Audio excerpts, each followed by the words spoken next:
validation, now I validate myself. Building inner strength, putting doubt up on the shelf. No more unnecessary drama, no more wasted time. Climbing higher constantly, making my own climb. Standing on higher ground, where excellence is found. My potential knows no bounds. Raising the bar, breaking ground. My network is my net worth. Choose your company wise. Surround yourself with eagles, not with sheep in disguise. Every interaction is a reflection of my brand. Quality over quantity, that's my personal command. Standing on higher ground, where excellence is found. My potential knows no bounds. Raising the bar, breaking ground. Whoa. I'm not just living, I'm manifesting my vision. Cutting through limitations with surgical precision. My expectations are my compass, my respect is my shield. To mediocrity and chaos, I will never yield.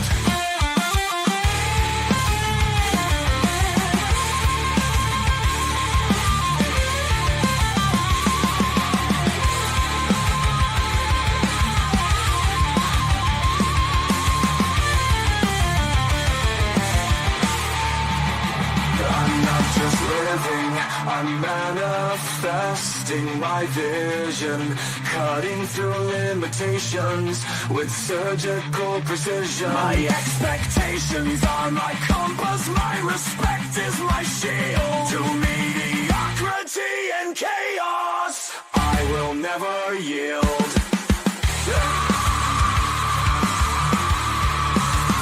Standing on higher ground, where excellence is found. My potential knows no bounds. Raising the bar, breaking ground.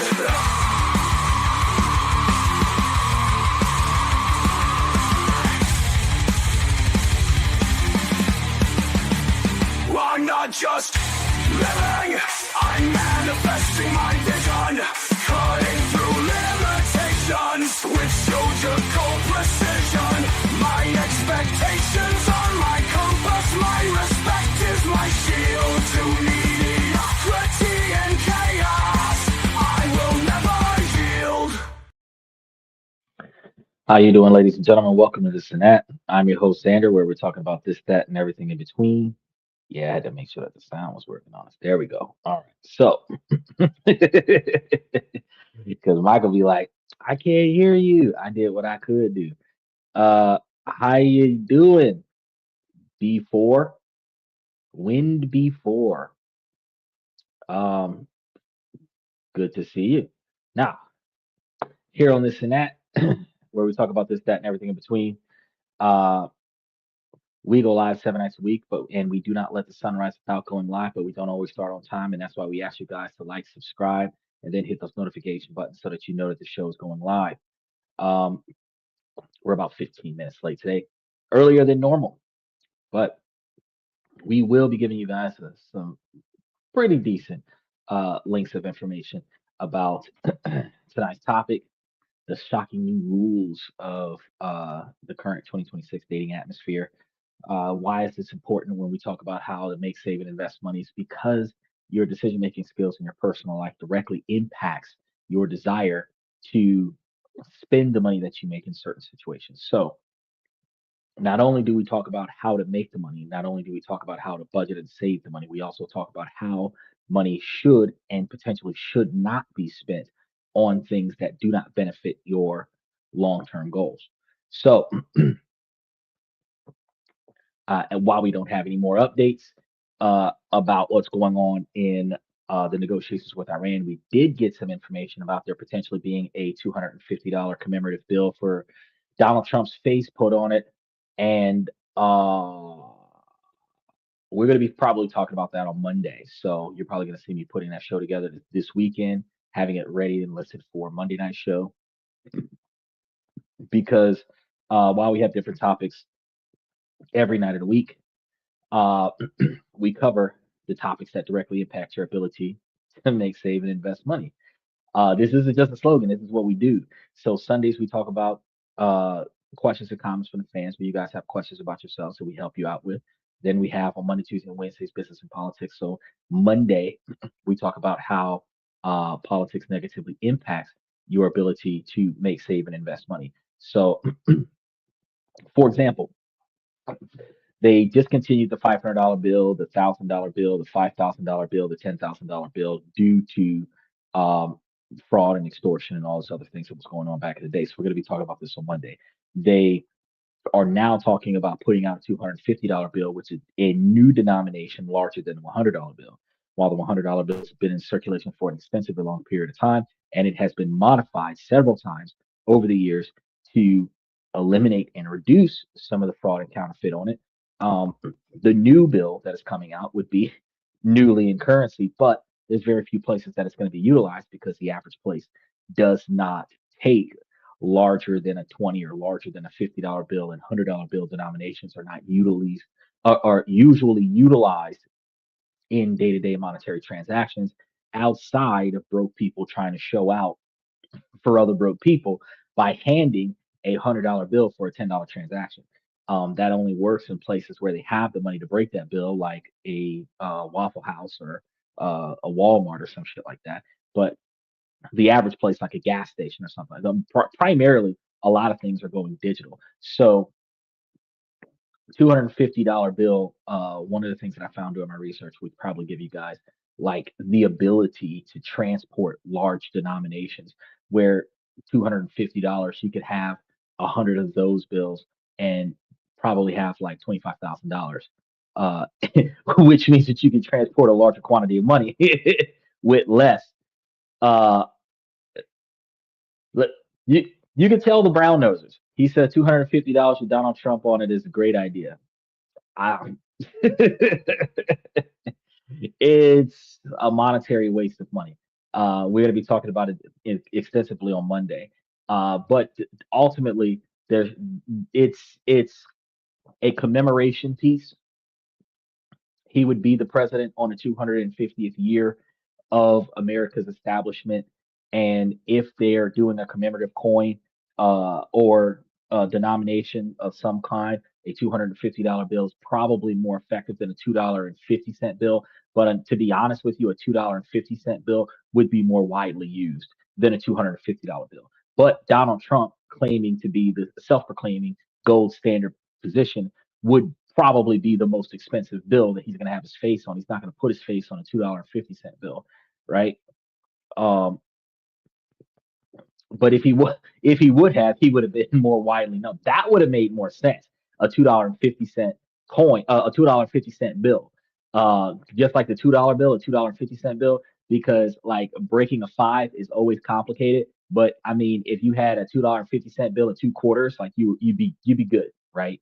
Because they've already discontinued the penny, so you got to look at like, you know, how does this work in day-to-day operations with everything switching primarily over into digital? It's just like having it for the sake of having it, flaunting it the first few months that it's out, but then after that it's just a bill. Now if you're trying to travel, like I said, if you're trying to travel with a briefcase full of cash, it's easier to have $10,000 worth of $250 bills in a small envelope tucked away and nobody noted it's there than it would be to have a larger stack of $100 bills or an even larger stack of 50s and 10s and ones and whatever the case may be. But it's just the idea that we're going to be talking about that on Monday and going into details. Yeah, he said would most likely be commemorative. It would be, yeah, for $250, 250 years of America.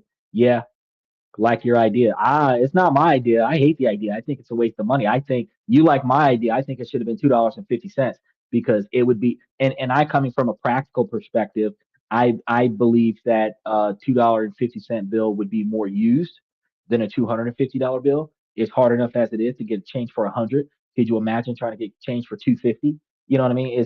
I think that it's irrational, but I mean if you're gonna travel with it, or if you were doing big business and for some reason you were able to commute with a briefcase full of cash, like I said, you know, $250,000 in $250 bills, that's like way easier to transport cash up front than than you said how about the $250 bill? That's what I mentioned. That then riding around with something smaller with larger quantities of paper, which is more briefcases and stuff to that effect, would be able to sell most. I don't know. The $100 bill is worth more right now. Not the $100 bill, the $5,000 bill, the $1,000 bill, and the $10,000 bill is worth more to collectors than the monetary value in denomination if it was utilized in a daily transaction. However, the $250 bill is going to be worth $250 out the gate. Now, after Donald Trump dies, of course, he's old as fuck. So when you think about investment opportunities, if you were to be one of the first handful of people to get like 100 or 200 copies of the $250 bill when the guy dies, I mean, it's going to be worth more to anybody who actually values Donald Trump. So you'd be able to sell them for more than $250 and potentially gain a profit off of it. But yeah, we're going to be talking about that on Monday. 2 50 cents makes more sense. I agree. It makes way more sense. $100 would become the new $20 bill.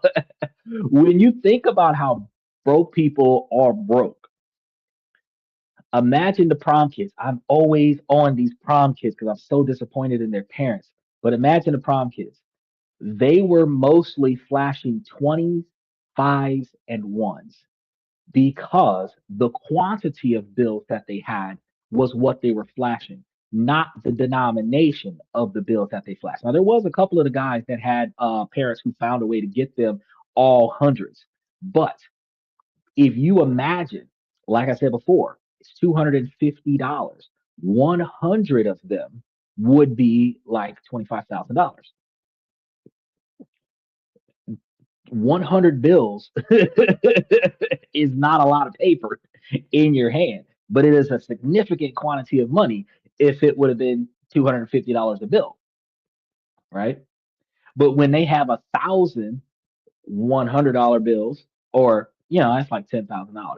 But when they have like a bunch of 20s, they can have $1,000 worth of 20s spread across like 2,000, a wad of cash. The wad of cash scenario back in the day when everything was paper, having larger denominations served the purpose of less paper in your pocket with higher value, which allows you to make larger transactions and not have people see how much money's in your pocket, right? And what the wealthy people would do when we had money clips back in the day was put their smallest bills on the outside of the money clip and the largest bills on the inside of the money clip. What broke people do would put their largest bills on the outside of the money clip and the smallest bills on the inside of the money clip, right? That it is what it is. But we're going to cover that topic on Monday. Now, Tuesday we talk about different ways to make, save, and invest money. Wednesday we talk about different countries around the world that we could potentially invest in and potentially go and live in. Thursday, Friday, today's Friday, Saturday we talk about socialization, personal improvement, personal development, relationship topics, negotiations, building your brand, and then we give you issues like discussing raises, promotions, retirement, severance packages, termination, and then talking to you guys about your 20, 30-year plan so that you guys have a better understanding as to what you should be doing, what you should be preparing for versus what you've got going on in your day-to-day operations right now. Because a lot of people live from paycheck to paycheck thinking that things are going to get better in life without them actually putting any effort into things becoming better in life, and they find themselves very disappointed in their life and in themselves because they don't have. I see you. 1892F.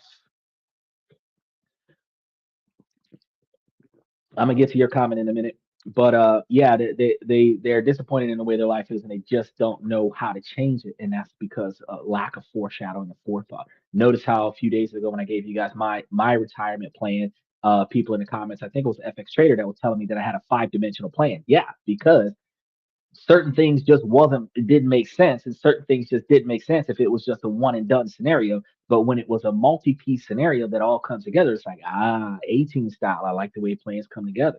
Now FX Trader said, if you consider what the inflation is going to be in the future, it makes sense. It's not going to make sense. And the reason why is that even if you consider inflation, you also consider how the world is transitioning more and more to digital currency, debit cards, credit cards, Bitcoin. So paper is less widely used. I believe, if I remember correctly, more than 60 to 80% of merchants primarily utilize plastic, and now they're doing digital transactions like Apple Pay, Samsung Pay, all this other stuff, where you don't even bring your wallet to the store anymore. You just tap your cell phone at the register and the transaction is scanned. So recognizing the fact that we're stepping away from cash transactions, even Waffle House, which is one of the last cash only opportunities besides strip clubs and stuff that you could do legitimate business in, uh, they've got credit card machines. So it is dancing its way into a debit and credit only where paper money in other countries would be beneficial for transactions, but paper money in the United States probably not going to do much but look cool in your wallet and give you something to talk about when you decide in front of a group of people to pull cash out and have all these Donald Trump bills in your pocket. Screams Republican, but it also screams broke Democrat because you're because you're financially challenged behind got your rent money in your wallet and you at the grocery store buying groceries trying to buy $50 worth of groceries with a $250 bill. That makes no sense. Michael says $100 is really the new 20. Yeah, you're right with the way shit's expensive as fuck. Just look at your amount of groceries. Yeah, we spend like what $500 or $600 a month on groceries right now. You should be able to see the difference. Oh yeah. So if you go to Walmart, you're gonna spend two Donald Trump bills, and you're probably gonna still need a little bit more money. Now, 1892 said, when is the $500 bill coming back? It is not coming back. It has been permanently discontinued. So has the $1,000 bill, the $5,000 bill, and the $10,000 bill. If in the event a new president was to, for some reason, reestablish that particular currency, that president, likely the $300 bill in the next 50 years, would bring in the era of a higher denomination. But to reestablish an older currency, you have to understand that the current laws are with the Treasury that no living president is supposed to be on U.S. currency. So, with a living president being on a commemorative dollar piece, there might be some rules that they can bend in order to make this happen that puts a living president on U.S. currency. But usually they die first and then go on currency. So Barack Obama would probably end up on a $500 bill before Donald Trump. You know what I mean? So regardless of how people feel about him, dead presidents end up on dollar bills before live presidents based on the laws. So making an exception of a commemorative currency, that's what we're going to be talking about on Monday. Um, he said, is the digital dollar the end of freedom in the United States? I was about to say yes. The digital currency gives them the ability to monitor all of your transactions. Even with Social Security, disability, and other such scenarios where they're issuing you a preloaded debit card where the government puts the money into this account that belongs to you, and then you spend that account. Now, that account only allows you to make certain purchases under the program, and you can only wire transfer the money to Certain companies, you can't get the money and then transfer it to a friend, right? They'll cut off your benefits. They're tracking your money. So you're losing your freedom with digital currency in a way. You have technically more freedom to do more things in more places where the electricity is consistent because you don't have to carry briefcases of cash to go and make big transactions, but you are giving up your autonomy because they know every purchase that you make because they track that. So if you were trying to wire transfer somebody some money, you would better just pay a utility bill, buy some groceries, pay for, and then exchange that to somebody for the sake of the same way that people do with the food stamps right now. They go to the store and buy $300 worth of groceries, and then somebody buys the groceries from them for 150 bucks. That's how they operate these days with the food stamp fraud. But I mean, is it really um like completely the end of like the freedoms. I mean, we're one step away from a military country. If war kicks back up, martial law might kick in. So if the ceasefire lasts for 6 months, 6 more months, and then war breaks out in quarter 4, everybody gets drafted in quarter 1. So I'm hoping I'm hoping that we don't have to deal with the loss of freedom. Michael says in the future, a birth, in the future at birth, you will receive a microchip under your skin. They have been talking about that microchip for about 15 or 20 years now. They've been talking about that microchip. So you might be right. They might actually do mandatory microchips because they are already GPS tracking everybody. Anybody with a cell phone has a GPS tracker on them right now. Even if you turn a location off, they can track the device's power system. They know where you are. They just don't give a shit. But if they really wanted to come find you, for the way people are glued to their social media profiles and glued to their cell phones, they're likely easily able to find you. Just wait till you go live on your social media platform and start streaming. They SWAT come and kick in the door. Dude says, Biden on the $500 bill. Well, I don't know about putting Biden on the $500 bill because when you start talking about presidents that did something of significance, a milestone president would be the first black president, which, even though it's a racially driven milestone, the guy won a Nobel Peace Prize as a president. Even though that was a racially driven prize awarded to him, the fact is that he broke stereotypes with that election and paved a new frontier of performance for minority expectations because he was a black president. So regardless of what people believe he did or didn't do, him pushing education, raising the price of oil, all of these other things, um, what he did over that 8 years that he was president would lead him to be on a currency before Joe Biden. And I'm assuming that Obama is younger than Donald Trump. So Donald Trump might pass before Obama, but when we start talking about presidents, Obama would have gotten put on a $500 bill before um, um, Donald Trump. I think now, if anything, if we were going to do old school currencies, because your boy, the guy with the cotton gin, I think it was the one that was on $1,000 bill. And I think that the $10,000 bill, which is something that's been out of circulation for an extended period of time, I think Donald Trump might have been put on the $10,000 bill. But again, they're doing away with fraud and higher denominations, so I don't think that they would have done that. He said he's living in a gilded cage. Yeah, we are. I read that some banks refuse to allow purchases of weapons with their credit cards. Now, I don't know about that. Um, so when we start talking about large quantities of purchases, so say like $40,000 worth of guns, they might red flag that.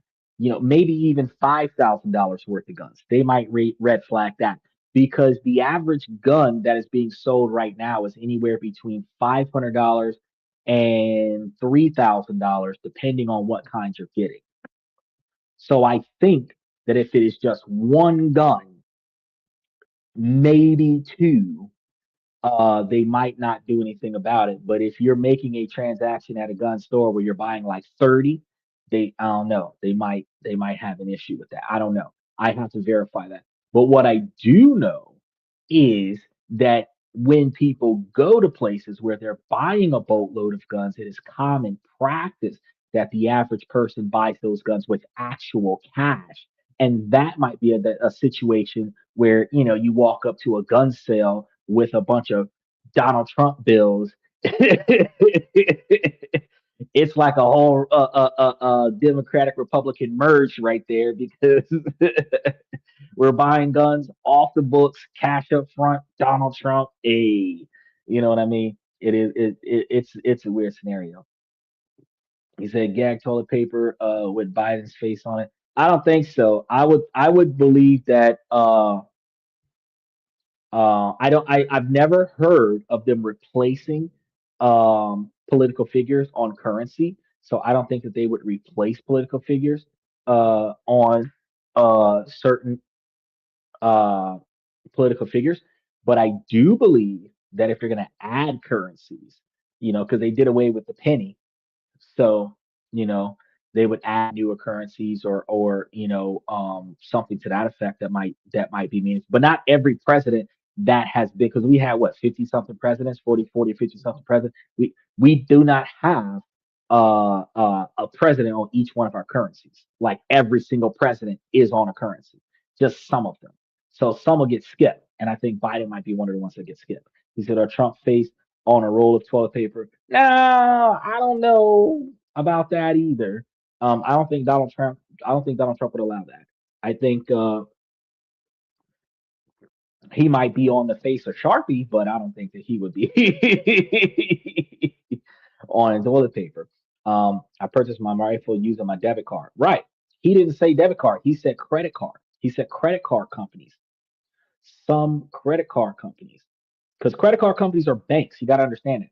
A credit card company is not just a credit card. It is a bank that is fronting you a line of credit, and then in return, you're going to pay them back with interest.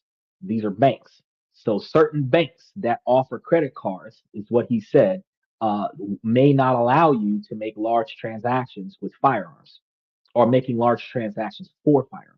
And I don't know that. This is the first time I've heard about that, but I'm going to see. But you purchased one rifle using your debit card, which is easy to do at a Walmart. I think that the red flag comes in at purchasing a large quantity of weapons or purchasing a reasonable quantity of weapons that are very expensive because $20,000 worth of guns sounds like a terrorist attack. But like I said, the average is anywhere between like $400 in a pawn shop and like $3,000 for like a high tech one, right? But if you're spending $3,000 for a high tech, you're only getting one. You're not getting like 20 of them. You're not spending $30,000 on guns at the nearest gun and pawn shop. That's not. It makes everybody ask questions. They might flag it, and then you got to justify what you're doing, and then they'd be like, "Oh, okay, we cleared the transaction." But I mean, I would ask questions too if somebody spent more money on guns than a Toyota Prius. I'd be like, "Ugh, he's got some anger issues." Even if he don't, that would just be my interpretation. Trader says electronic currency saves the treasury a lot of money. Well, one of the reasons why they're changing a lot of the laws and they're encouraging the American people to change the way they file taxes so that there's less taxes taken out of your paycheck. It seems to the public eye that they're doing you a favor by keeping more money in your pocket. But what they're doing is they're preventing the error that causes the refund process to begin with. Businesses take more money out of your paycheck because you don't fill out your W 2 correctly when you apply for your job. Then, because they take too much money out of your paycheck, they send it to the government on your behalf. Then you have to show the government how much money you got versus how much stuff you bought. And then the government determines that you're too poor to pay the amount of money that they took, or simply that they just took too much money for your current tax bracket. And then the government has to give you some money back. the manpower it takes to give you money back costs more money than them just sending you a tax bill every year saying you owe us X number of dollars, pay it, or we're going to come and take your shit. Right. So electronic currency does aid with saving the treasury a lot of money because they're not going to kill a bunch of trees to mail you a paper check. They're going to digitally deposit it into your bank account. Likewise, though, that's the same bank account that the average person gets their paycheck direct deposited in. So if you owe taxes and they decide to garnish wages, they can just freeze your personal bank account, take out what you owe, and then whatever's left you can have. You know what I mean? Even if they were to put a hold on 40% of your income, then you get your whole paycheck, 40% of it's blocked. It shows an available balance of whatever's left. You call your bank, like, what's going on with my money? And they say, hey, there's a lien for X number of dollars with the IRS. You can't do shit because by the time you get the situation resolved, the money's already gone. You would have to change banks. You would have to change your information with your employer with automatic direct deposits, and you would have to probably do some shit like get your paycheck wire transferred to a secured limited card where you have to pay fees to take the money off of the card so that you can then put it somewhere else so that they wouldn't be able to find it. You know, and they'll find it as long as it's in your name. It's just be harder for them to find because I mean it's somewhere other than what they have on file directly. You know, but again, if they're really trying to get the money from you, they'll just freeze everything with your social security number attached to it, whether it's yours or not, and then take what they need from wherever it's at. But that costs a lot of money for them to do. Michael says you can use a credit/debit card depending on the bank and state law. So check with your state. Okay, so you're restating the same thing that I said. Even though you were able to buy one firearm with your debit card, the fact is, like me and Trader were talking about earlier, is that the quantity of firearms or the quantity or the value of the quantity of firearms that you're purchasing might be restricted by certain credit companies. So it might make sense I would say for you to buy the shit with fucking cash. That's what you also I would say. I would say if you're eyeballing a firearm that you're looking for online, it's got an X number of dollars amount to it. I would take a little bit of money out of your biweekly or weekly paycheck and put it in a safe in your house. And then when you've accumulated enough money to cover the firearm, and I would overstimulate the situation and calculate it with 10% taxation, even though they calculate firearms with less than that. And if you're buying a $2,000 firearm, go there with $2,200 and make sure and if you're buying a firearm that requires a tax stamp, make sure that you bring an extra $500 just in case. So now you got like 2,700 or $3,000 to go and buy you a $2,000 firearm. And in that situation, you can go there with 10 $250 Donald Trump bills and say, all right, let's bum, bum, bum, bum, bum. Let's pick up this gun. You know, you'll be the talk of the store for a long period of time. Dude walked in with 10 Donald Trump faces and picked up this Second Amendment and walked out of the building with it. It is what it is. But you know, if you're going to do it with your debit or your credit card, or if you're going to buy it online and then get it shipped to you, because certain states do not allow firearms to be mailed.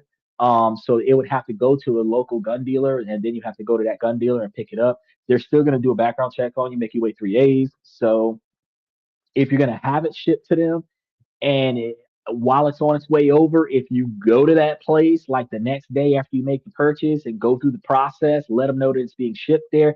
By the time they clear you, the gun will show up. Then you can come back a few days later, pick up your gun, and you don't have any problems because you went through the process ahead of time. That would be like foreshadowing. You know what I mean? Planning. He said, glad to do background checks. For what? For what? What value? Because I know we were supposed to be talking about the new dating rules, but what value does a background check have on a gun owner when the average gun crime that occurs is the relative of the gun owner stealing the gun or procuring the gun without the alleged knowledge and permission of the original gun owner, and then the gun is used for a crime? If you do a background check on me and then you give me the gun, and then my kid takes the gun and goes and commits a crime with it, how did the background check benefit the society at all? The way the laws are designed as it stands is that the person that commits the crime is responsible for the crime. But the laws are not designed that the person who owns the gun, who failed to secure the gun, and then failed to report the gun when the gun came up missing before the crime was committed, is not being held responsible for the absence of their possession of the firearm that they own. But just like with a car, whatever that gun was involved in, the owner of the gun is supposed to be responsible for that. So if you're doing a background check, but you're not going to do a first person accountability on it after you sell me the gun, because our constitutional rights, castle doctrines, and easements, and all of this other shit, they can't go door to door and make sure that the gun is in the safe the way it's supposed to be. They can't go to door and make sure that every gun is secured the way it's supposed to be. Got one sitting right here next to the camera where it's not supposed to be. And at the end of the day, the fact is that if it comes up missing, it is the responsibility of the owner. If it gets used in a crime, it is the responsibility of the owner. And until they start holding the owner responsible for the usage of the firearm, the way they hold the owner of a car responsible for the usage of the car, doing a background check on me is not going to stop somebody else from using my gun in a crime. So accountability has to happen. So instead of making it harder for honest people to get guns, they should make more laws that makes the owner of the firearm responsible for the crime that was caused by the firearm's existence in the hands of the criminal. People are going to say, oh, well, I shouldn't be responsible for the crime. I didn't commit the crime. Well, if the crime was caused by your relative, you're involved. The same way, if your cousin takes your car and goes and robs a bank, your car was used in the crime. Your cousin was staying at your house, your cousin took your car, you're liable. If your cousin took your car and you didn't report your car stolen, you're an accessory to the bank robbery. You thought he was going to the grocery store, but you let him use your car. So the car was in the commission of a crime. You're involved now, right? If you let your homeboy use your car, they needed a ride, they use your car, and they put 20 pounds of cocaine in your car, and they're driving the car across state lines. And as they drive your car across state lines, they get pulled over by state trooper. You knew that they had your car. You knew where they were going. You knew when they were coming back. You just didn't know that they were trafficking drugs at the time. You are liable for what's in the car. And to avoid that accessory after the fact, you have to show that reasonably you had no fucking clue that they were using a vehicle for illegal purposes. See what I'm saying? So without that liability, I mean, it doesn't matter if background checks happen or not. It doesn't happen. It doesn't matter if mental stability checks happen or not. What matters is that if under any circumstances the firearm is used in a situation that it's not supposed to be used in, whoever owns it is responsible, partially liable for whatever happens. And until that changes, I mean, you're not going to see gun violence improve because ATF don't have to kick your door in. ATF don't have to kick your door in. And matter of fact, the DMV does not have to come and do a vehicle check on everybody's house. You're not taking my car because I don't want traffic tickets. Right? Now, ATF ain't got to kick your door in. I'm putting it in a safe. I'm locking it down. If I'm not looking at it, it's behind a lock and key because I don't want it to come up missing. And then I don't know where my gun is at. And as soon as I don't know where my gun is at, I got to call the police and let them know I don't know where my gun is at. So from the day that my gun came up missing until the day my gun is found in a crime, I have been documented to not be in possession of it with no knowledge of it, which means that whatever crime happens is separate from me because I reported that it was stolen however many weeks or months ago before the crime occurred. But when you think like the assassination attempt on Donald Trump, where the boy took the gun out of daddy's house and went to the rally, that daddy should have been locked up because the gun was easily accessible. He should have had that bitch behind lock and key. He had a teenager in JROTC being taught how to shoot guns. So when soon as your gun walked outside the house, you were supposed to make sure the SWAT was swarming on that boy. And whose vehicle was he driving? His parents' vehicle. This is what I'm talking about. No accountability. So the parents, scot free, Boy gets killed, nobody held accountable. But the parents' vehicle and the parents' firearm ended up at a Trump rally with an assassination attempt on the president. Accountability of the gun owner has to happen. That's when you start seeing improvement in the behavior patterns. Because when we hold ourselves accountable for the things that happen around us that were inside of our control, then we stop allowing stupid shit happening around us, and we stop allowing stupid shit that we could have stopped from happening, which minimizes the unnecessary chaos that a lot of people are scanning on social media, where you'll see somebody in the midst of some bullshit and you got like 30 witnesses recording it, but nobody's trying to stop it.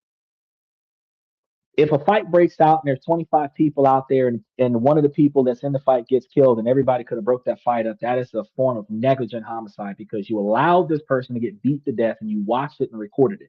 People are going to say, no, I wasn't involved. No, you were. You were there. A lot of people instigating the situation, hyping up the people involved. You didn't try to stop it. You had the ability to stop it, and you allowed it to escalate to a scenario where somebody lost their life. You were in the vicinity where you had the reasonable ability to put a stop to the situation. That makes you negligent because you neglected to do what could have been done to prevent that from getting any worse. Right? People don't think about these things, but when situations escalate, accountability has to be happening. He said the teen had mental issues. That teen didn't have mental issues. See, that's the thing. It's again lack of accountability. It is a lack of accountability. It's a lack of accountability. The boy didn't have mental issues. People are always going to say that when somebody does something that society doesn't agree with, that they're mentally unstable.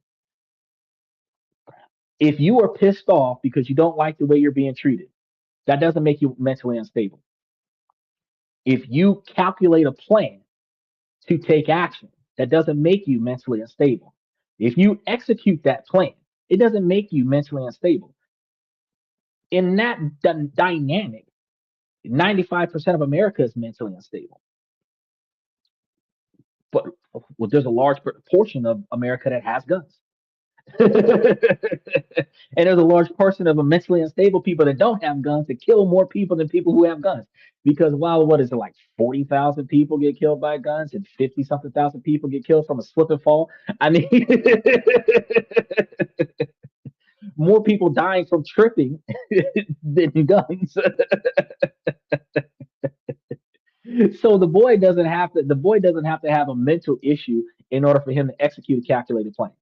Okay, just like the boy that got his feelings hurt because the girl in the sorority house didn't want to date him, and he went in there and massacred all the girls in the sorority house. He didn't have to have a mental issue to go and take out the girl that didn't want it. I mean, there's a level of rage there. There's some deep seated hurt and sadness involved there. But the fact is, dude, is that when we get emotional, we're not mentally unstable. When we get emotional and we act outside of normal societal expectations, we find ourselves in a position doing things that we can't take back, whether we regret it or not. We say things that we don't mean. We say things that we don't want to accept the consequences for. We do things that we don't want to accept the consequences for. And society dismisses negative behavior by saying that women are emotional and men have mental issues. When women behave inappropriately, she was emotional. When men behave inappropriately, he has mental issues. Take the kids from Columbine. Oh, all the kids had mental issues. They were being bullied profusely by a large number of people in the school, and the adults in the school knew about it. In order for you to suppress your bully, they took drastic action. It was a solution to an ongoing problem. It wasn't the right solution, but it was a solution. They weren't mentally unstable. They were calculating and decisive. Now, while I don't agree with their decisions or the outcome of that event, the fact is that a unstable individual is not capable of performing the type of diabolical things that we see in society that we dismiss as people are mentally unstable. You can't give somebody the insanity plea when they go through cities and take out strategically 10, 15, 20 people, set up booby traps, distract the police. They got SWAT in the wrong position. gunned down a movie theater. That's not the kind of stuff that happens from people that don't know what's going on with it, with logic and reason. They know exactly what's going on. We just didn't agree with it. FX Trader says, why don't the parents of the teens who commit the violent takeovers of stores don't get locked up? Because of just what Michael did right here when he said that the teens had mental issues. People, everybody puts the blame on somebody else. Okay. There is a cause and effect. The reason why I'm doing what I'm doing is because of something else. The reason why you're doing what you're doing is because of something else. However, I take first person accountability because I am doing it because I chose to do it, but I had a motive that something encouraged me to do it. A lot of other people don't do that. A lot of other people say that my actions that I decided to do are not my fault because of an external force that influenced my ability to make this decision. Because I was influenced by an external source, it's not my fault, it's the external source's fault. The reason why guns don't kill people, people kill people is because if you can kill somebody without a gun, but a gun can't kill somebody without a person. And the fact is that they're going to blame the gun because I was out of my mind. I didn't know what was going on. The gun.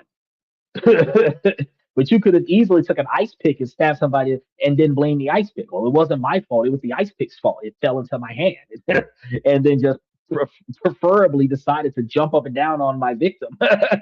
Me and the victim are victims because the ice pick is to blame.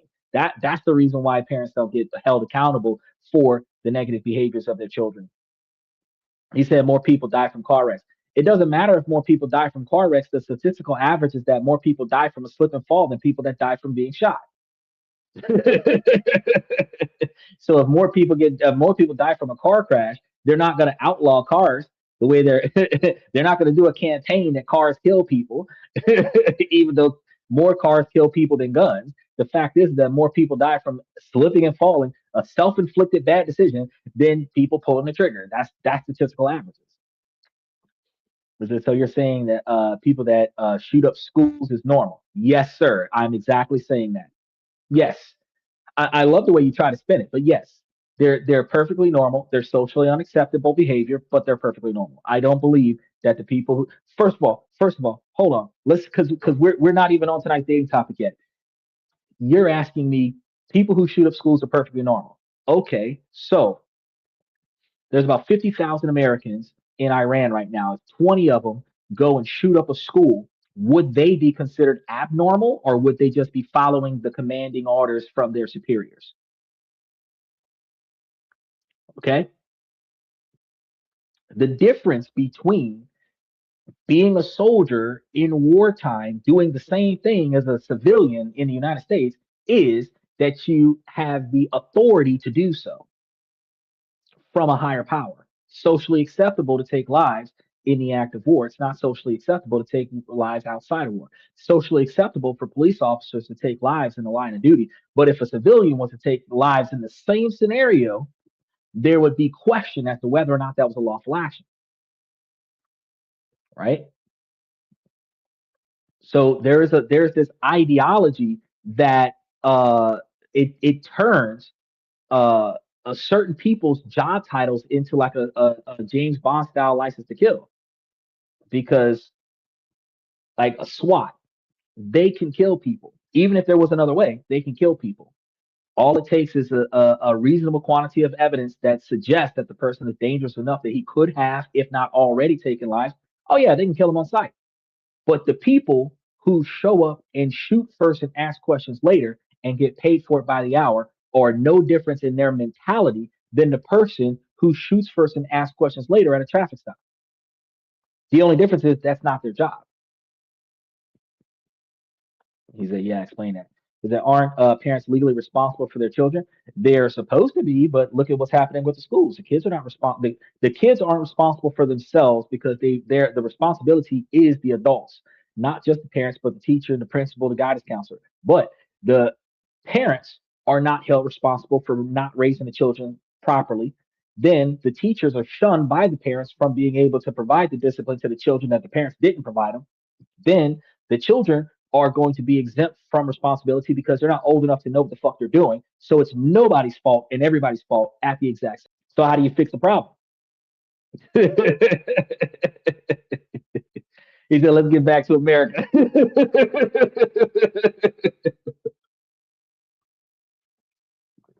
I mean, you put that out there.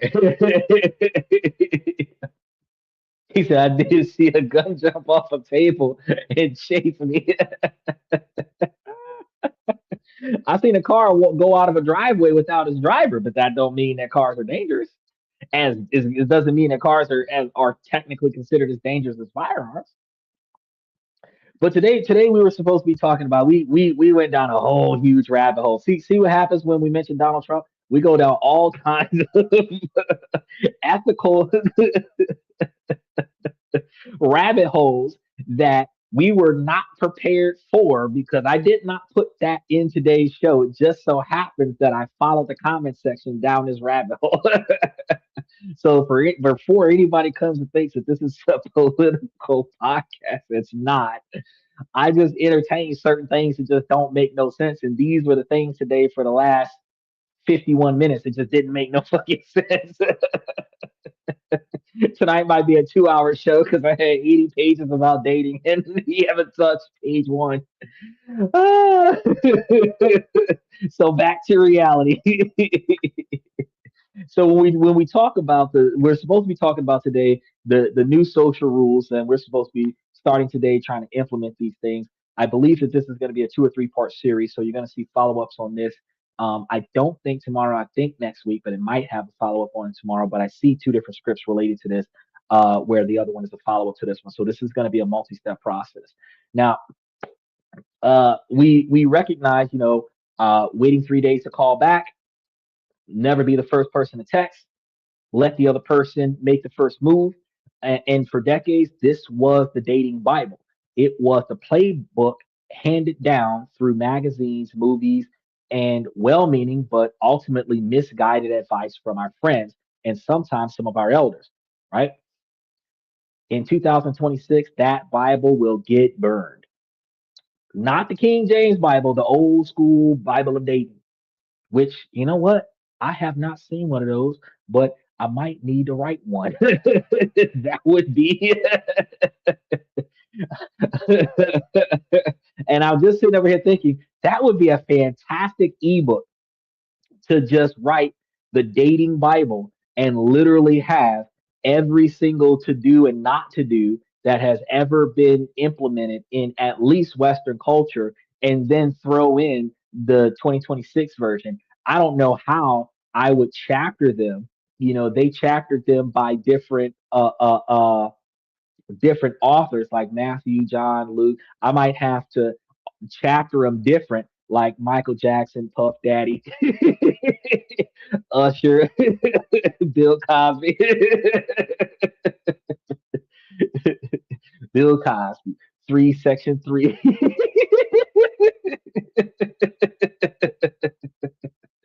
But I'm just sitting over here thinking like we should really do one of those. I haven't found one, but if I find one, I said, how does Xander filter out gold diggers quickly without spending a lot of money? I can go through that. That's actually a good topic of a book. Um, truth be told, that's a really long title. But how does Xander filter out gold diggers quickly? And then in small text without spending a lot of money, that would be a good topic for a book. But I can tell you real quick, one of the first things that you're going to do, especially in Western culture, to filter out a lot of women that are they may not necessarily be gold diggers, but they may be more selfish and non-cooperative. And the quickest way to filter those individuals out is to just walk up and like first step first, I need an obedient partner. And most women are going to turn away from that. That first step, I need an obedient partner.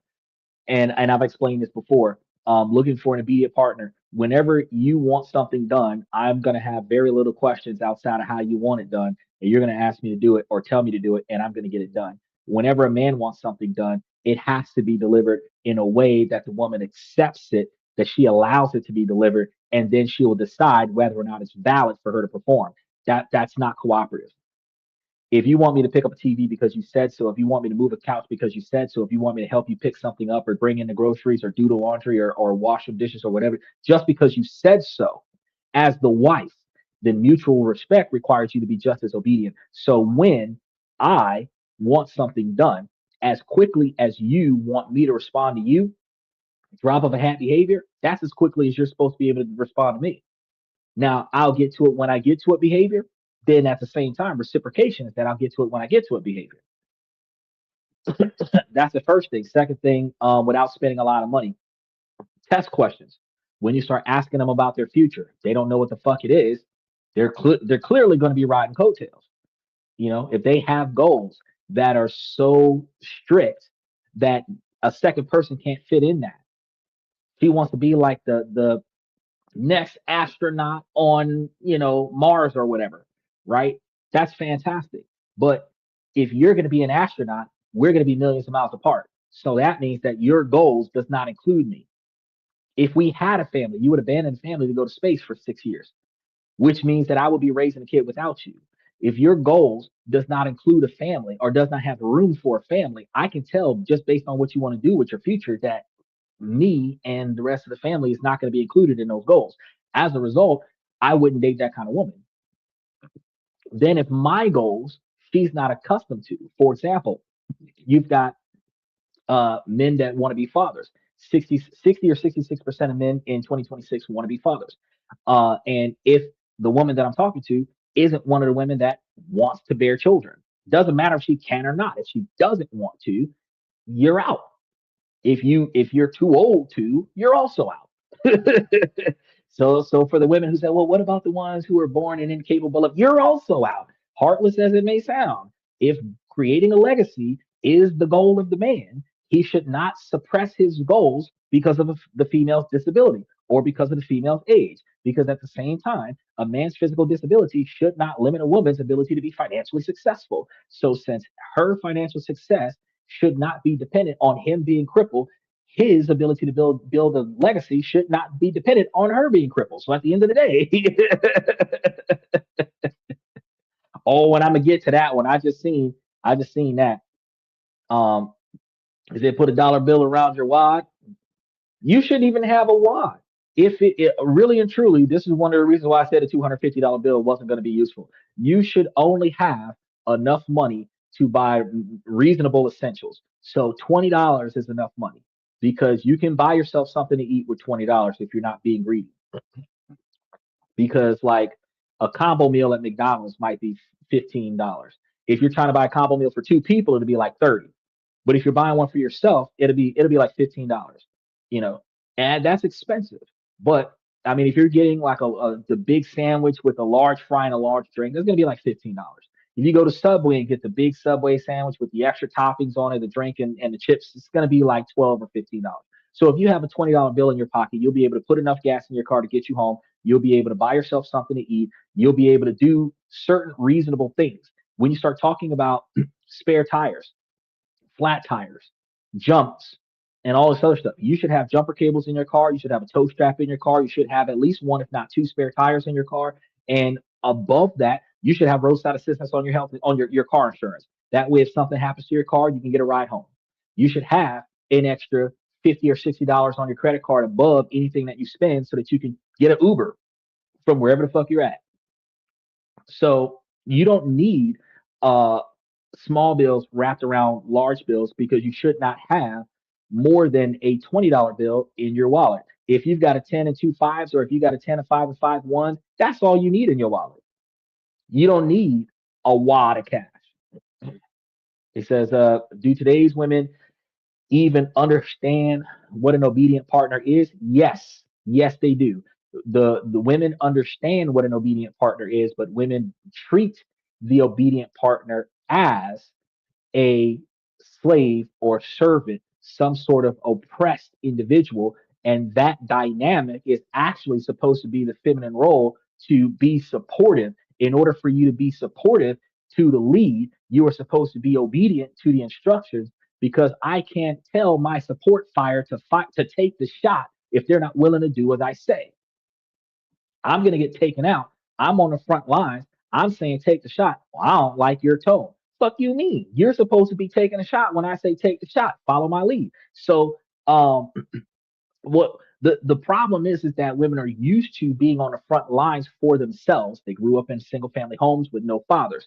They grew up in single gender homes with no male models in the house. So nobody was able to lead the way men are supposed to lead. So while they try to give all the credit to the mothers and say that the moms did a great job with the children, when society has gone to shit over the last 50 years, where 82% of children are being raised by women, the shitty society that is the children that have become adults from the single mother family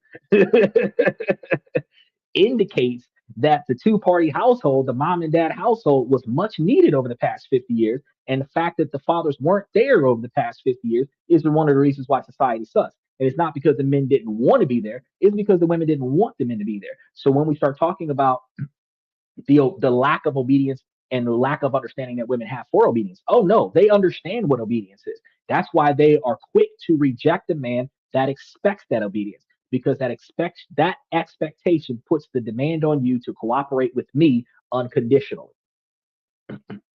I'm going to cooperate with you unconditionally. You are supposed to cooperate with me unconditionally. And it is not, the dynamic is that because society, men and women alike, have treated women in a fashion where the women can receive because they're attractive without having to perform. You've been getting gifts since you were 13, being groomed by society because you're cute to get stuff until such time as you expect it. And after expecting it for 10, 20, 30 years, now you're wondering why nobody wants to give you shit. You have not earned it. But men must earn their place in society from the time that they're 6, 7, 8 years old throughout their life. So it's a societal problem. Yeah, they think that obedience equals slavery. You're right. They do.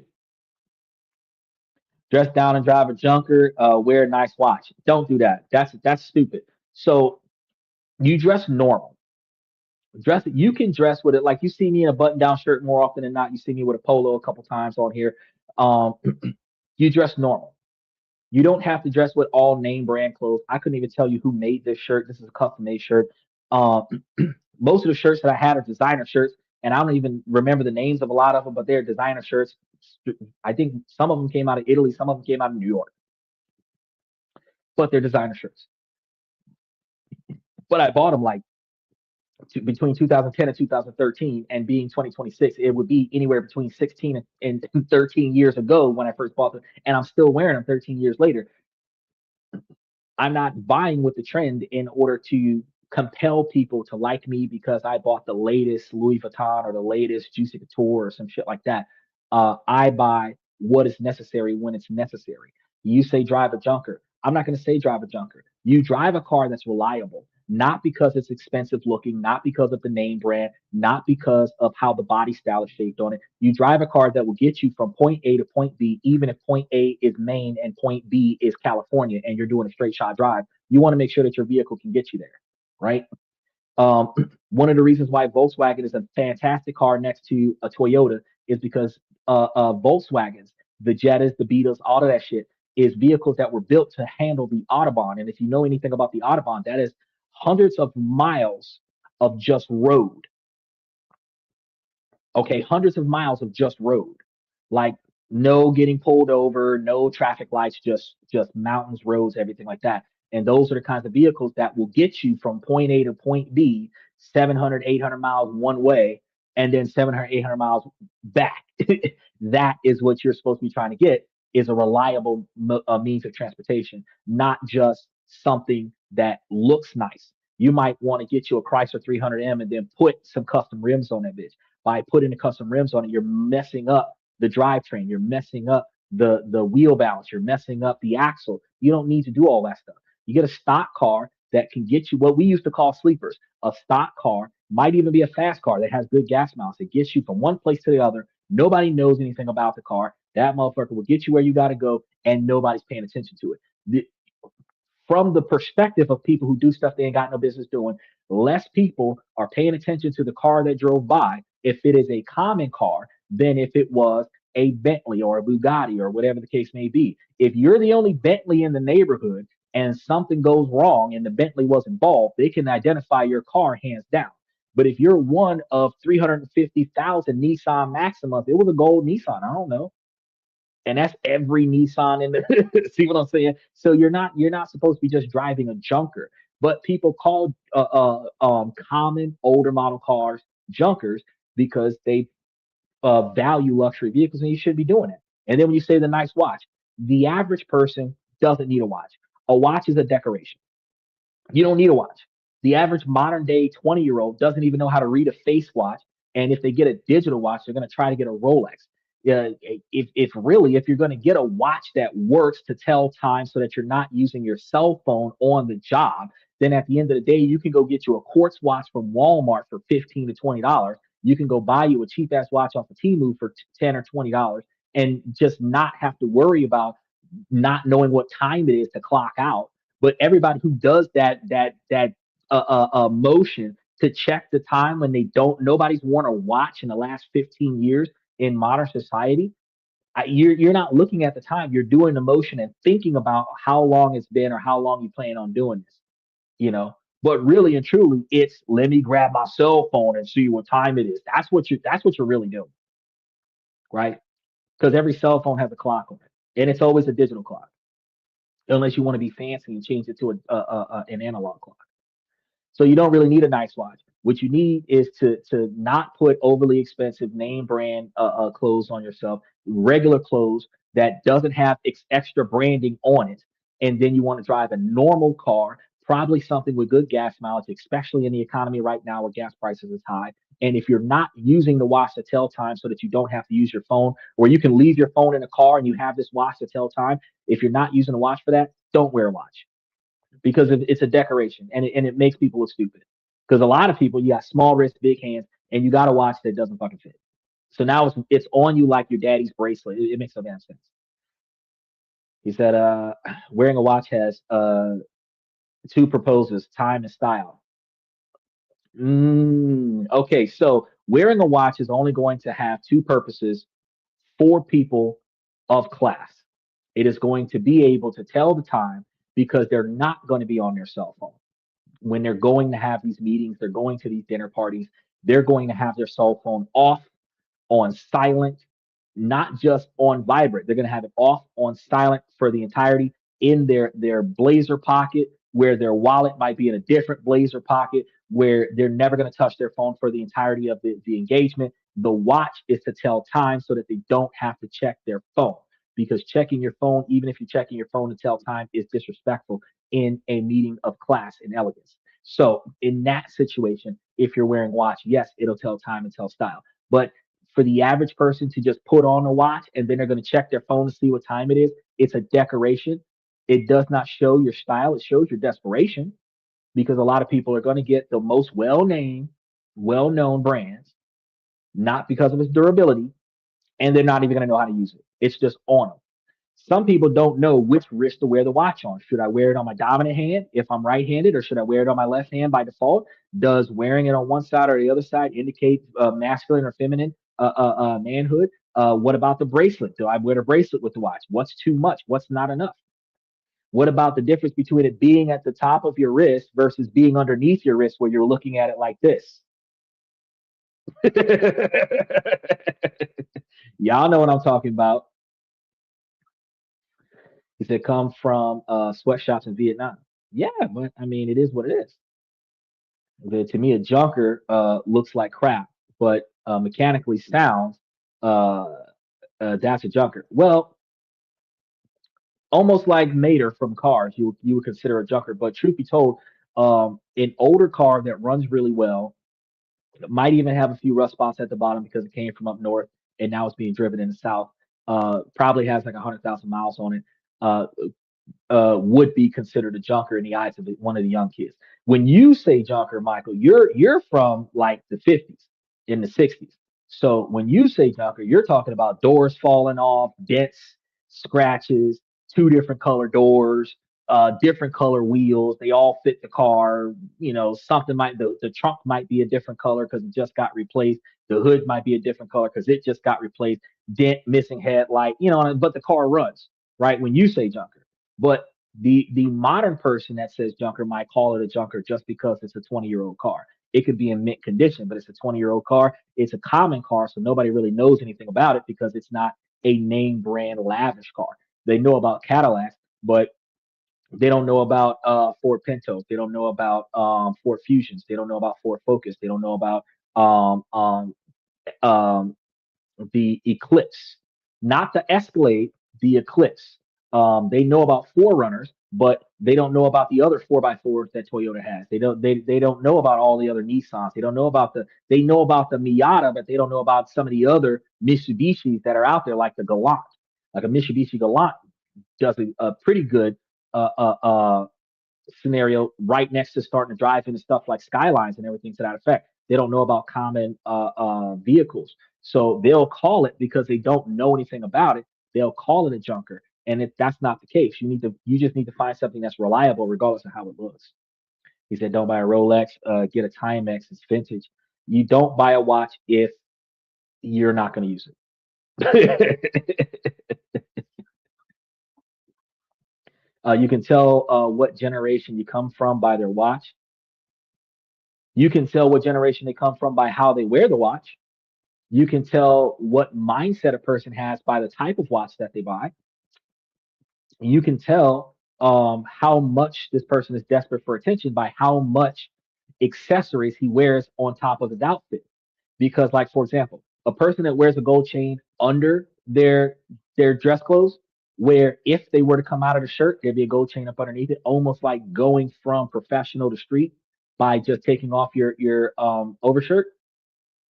That person's not trying to show off as much as the person that has the gold chain on top of their clothes, on top of their tie, where it's almost like, look at my gold chain hanging around my neck. They have the bracelets on their hands. Look at my jewelry on my wrists, on my hands. They have the big gaudy rings all over the place. Look at the stuff on my hands, which is ultimately the accessories that they're wearing stands out more than the outfit that they're wearing. So now it's almost like, look at all my jewelry. Not so much look at me, but it's look at me, look at all my jewelry. And that level of desperation is a turnoff in business and in dating. Okay. So you can tell a lot about a person by the watch that they wear, but you can tell a lot more about a person that's wearing a watch and not using it. That is a pretender.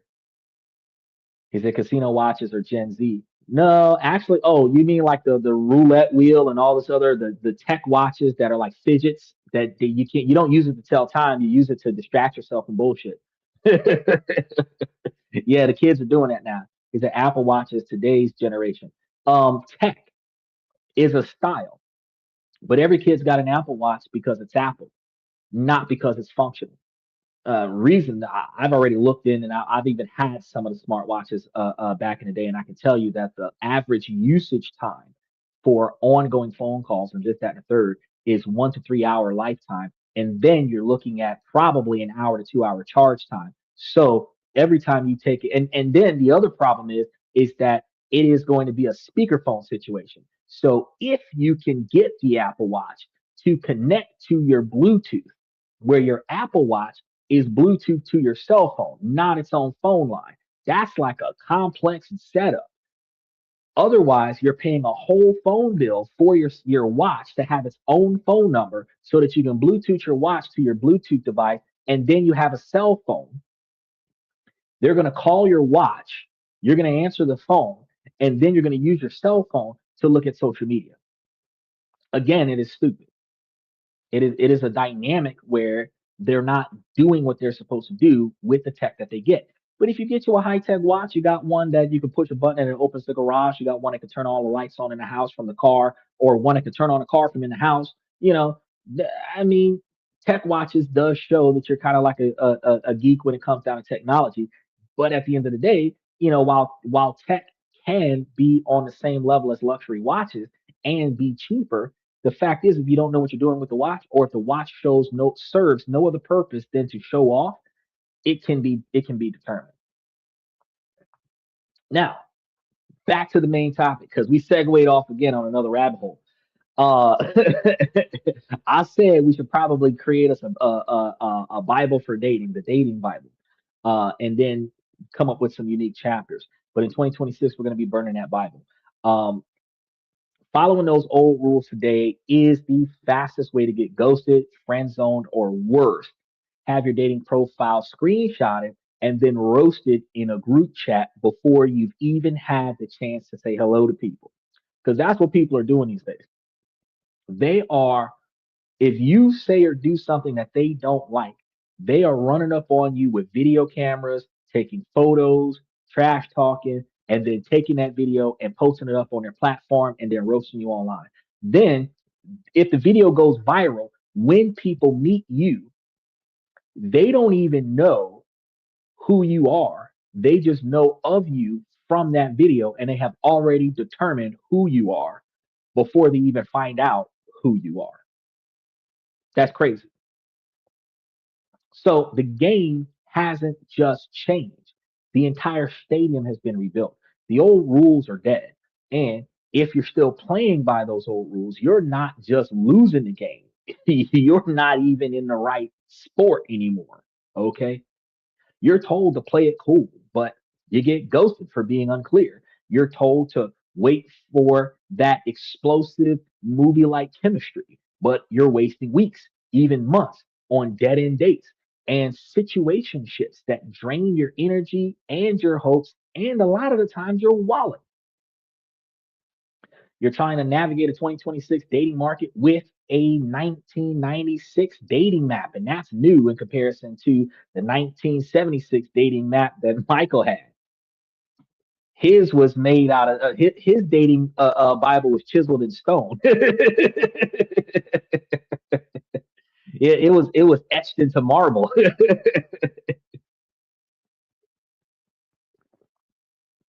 But then you wonder why you end up lost. But see, when I say 1996, and a lot of the Gen Zs here that are 20 years old feel like anybody born before 2000 is old. If you're operating on a dating profile from 1996, you're likely 16 or more in 1996, which means you was dancing around. You're one of them 80s babies dancing on 90s road maps, and now you're in your 40s in 2026 trying to operate. It's just not going to work for you, right? But what if I told you that there's a new playbook, a set of rules that actually works, a world where clarity is the new currency, where your reputation is built on digital whispers, and where emotional safety is the baseline for any real connection? I want you guys to stay with me because we got a lot of stuff going on tonight. We got a lot of stuff going on tonight. And we might be here for two more hours. Thanks, Michael. But I'm going to give you guys the playbook tonight.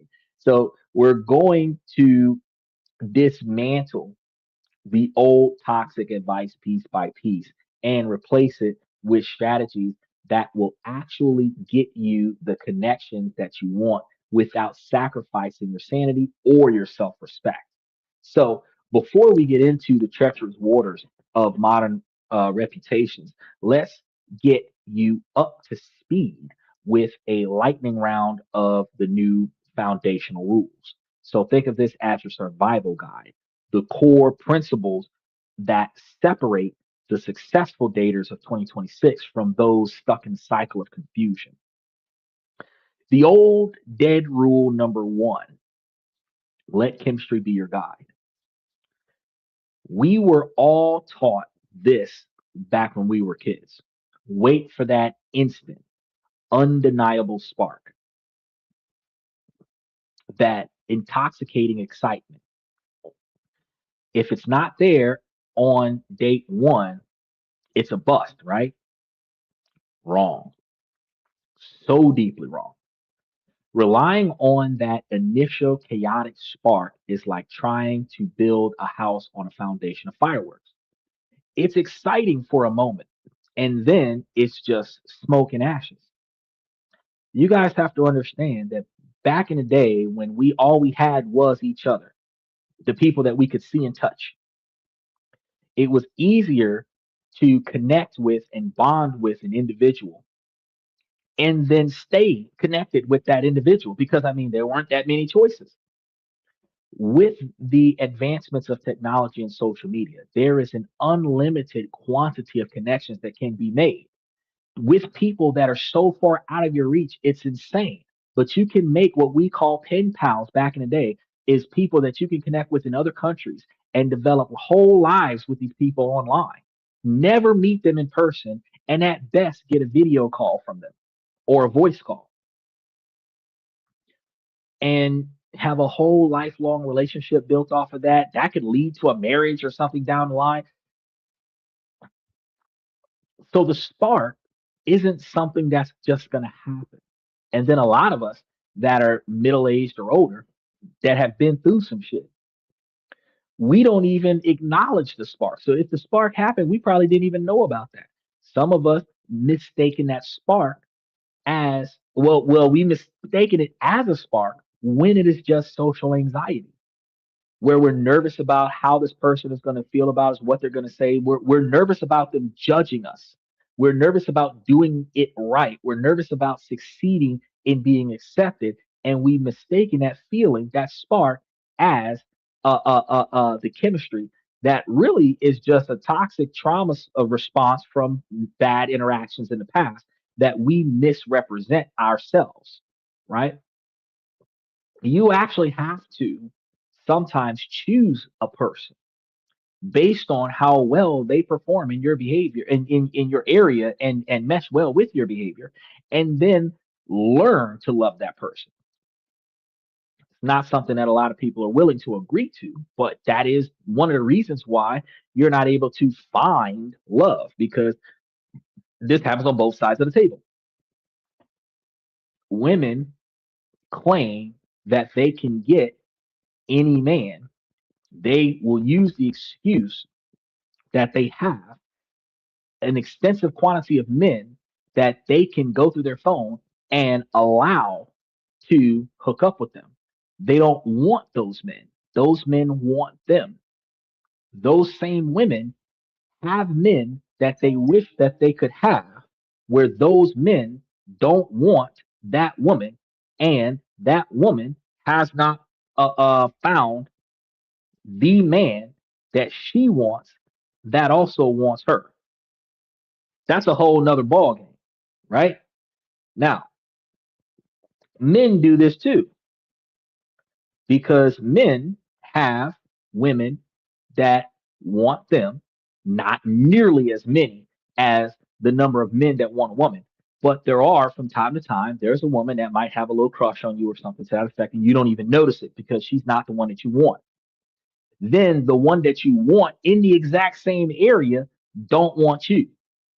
But the one that wants you might put in extra effort to help you get the woman that you want.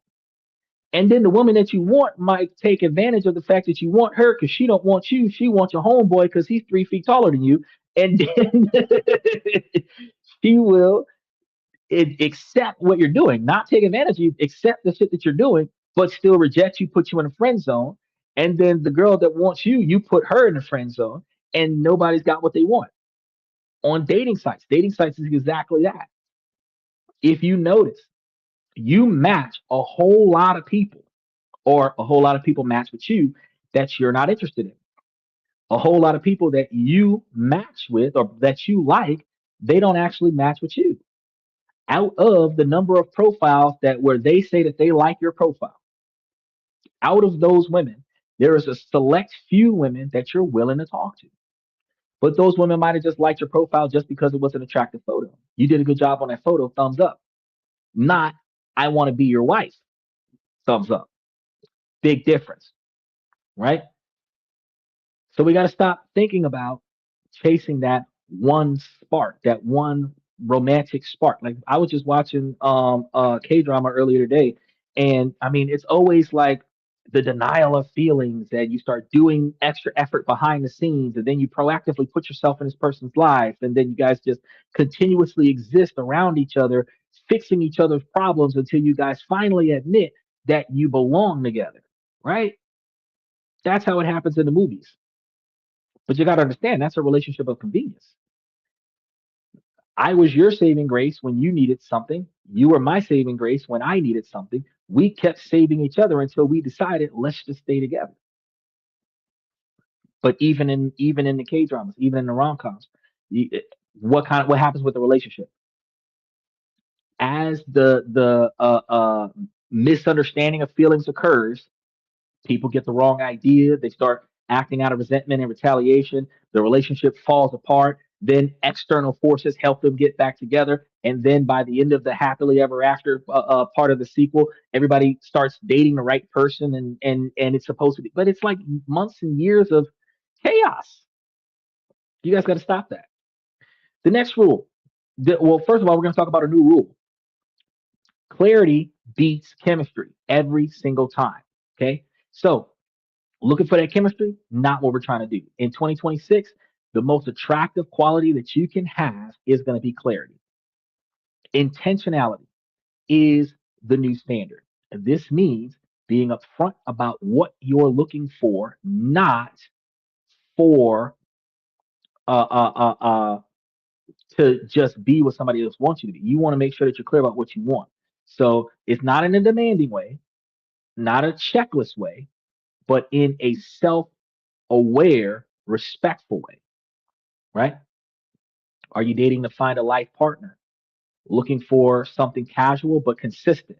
Friends with benefits, casual hookups, just exploring, seeing what's out there. None of these expectations are wrong, but ambiguity is wrong. Pretending you're open to anything when you want something serious or something specific, or vice versa. Pretending that you want something specific when you actually are open to anything is going to be the fastest way to create a mess. Clarity is confidence. It's saying, I've really enjoyed talking with you and I'd love to take you on a proper date this week. I'm free Thursday or Saturday. It's decisive. It signals interest and cuts through the noise. It gives specific availability. And if they don't meet that availability, then they should be able to offer some availability. And if y'all can't find nowhere that y'all meet up in each other's lives where y'all not willing to change y'all schedules to be involved with one another, then at the end of the day, it's not going to work already. But you know this from the initial ask,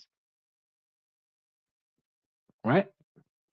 Chemistry can be misleading. It can be anxiety, familiarity of toxic past experiences, or even trauma responses. But clarity is honest. Special shout out to OG Kicks. It builds trust before the first drink is even ordered. It's the shift from we'll see what happens to let's make something happen intentionally, right? Now, old dead rule number two, and ladies, y'all need to pay attention to this one, playing hard to get. Now, fellas do it too, but women do it more often because the cat and mouse chase scenario is more to the magnitude of the man's responsibility to pursue the woman and then the woman's ability to reject the man, knowing that the man is going to continue to pursue. It is not romantic, but I'm going to tell the ladies, look, if I want you, then I'm going to make that clear in the opening discussion that I want you. You don't want to be wanted by me? I'm not going to put on a show for you. If you want me, fine. If you want what I got, make that clear. If I want you and I know that you want what I got, we understand the dynamics here. But pretending that you want somebody so that you can gain access to what they have, that's a no go. Now, old dead rule number two being playing hard to get. This rule was built on manufactured scarcity. Remember, I told you back before the internet, all we had was the people that we could reach out to, the people that we see every day, the people that we can engage with in passing, the people that we can reach out and touch somebody, like South Central Bell. Don't be too available. Wait hours or days to text back. Act aloof. Make them work for your attention. The logic was that mystery creates attraction. It's just not true. These females will pass your ass by. If you put her on hold, if you don't call her as soon as you get off from work, bro, she might fix the situation that she was in before you get a chance. You call her 3 days later, bro, trying not to be desperate, man. She didn't moved on from you. The idea from you, oh, he wasn't interested, right? So new rule number two is going to be the endless talking stage that is dead. Meet offline fast. Believe it or not, I understand that we've got a lot of trolls out there. I understand that we've got a lot of catfishing out there. I understand there's a lot of people that try to take you off of the site that you're comfortable with and pull you off to the side so that they can try to scam you on WhatsApp. I understand that. In a world of infinite options, playing hard to get doesn't make you seem mysterious. It makes you seem uninterested. And an uninterested person is just a swipe away from being forgotten. The endless talking stage, where you text for weeks without ever meeting, is a major casualty of the new dating era because y'all are going to be texting back and forth on social media because they never see you in person. They do not put a true to life face to the text messages. Back in the day when cell phones first came out, we used to have profile photos for every phone number that we had. Not when it first came out, but when we started getting the flip phones. Because after we transitioned from Nokia phones to like Samsung phones, we had the flip phones and we had the call log. And you could attach an image to the phone number, the name and phone number. We used to be able to take a photo of somebody, put them into our call log. Now we can see the face of the person that's calling us. Sometimes it's from a group experience, sometimes it's an actual profile photo. Now, in modern times, a lot of people can create their own profile, make it public, and then when somebody captures their phone number, their profile photo is automatically digitized onto their phone. But even though this is convenient in modern 2026, some people don't even waste time setting up a profile. They're using the phone for utility. So just the initials of the person pops up. There's no profile photo. So if you're texting back and forth, there's no profile photo. They can't identify your name from any other name in their phone, right? It's a breeding ground for fantasy, projection, and a slow fizzling death of potential because they're going to fantasize about the kind of life that they could have with a person that they've never met off of just the photos in the profile, their imagination, and the dialogue that they're having with that profile.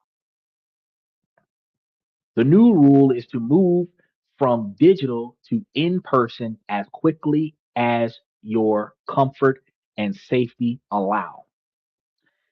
And this isn't just a hunch. There's a clear trend of younger daters, especially Gen Z, preferring to meet offline faster. Some surveys show as many as 79% of Gen Z prefer in person interactions over constant app use. And this isn't about rushing intimacy, it is about testing the connection in real world experiences. Also, it actually filters out and changes the observations of being catfished and being trolled. Because a person that's just trying to get to know you just so that they can collect enough personal information about you to create a false profile somewhere and set up an identity theft faction is only plausible with extensive in-depth communication to a account you've never met the person. You can have 30 different accounts, be one person, have 30 different matches from 30 different accounts, and that be one person. And you could be having so many conversations with so many different accounts, and they all be one person. And if you're paying per message or if you're paying for a membership, you're actually being trolled by one person. But if you meet in person within a reasonable period of time after first contact, uh, each profile that you're communicating with, you can at least verify that the person you're talking to is a real person.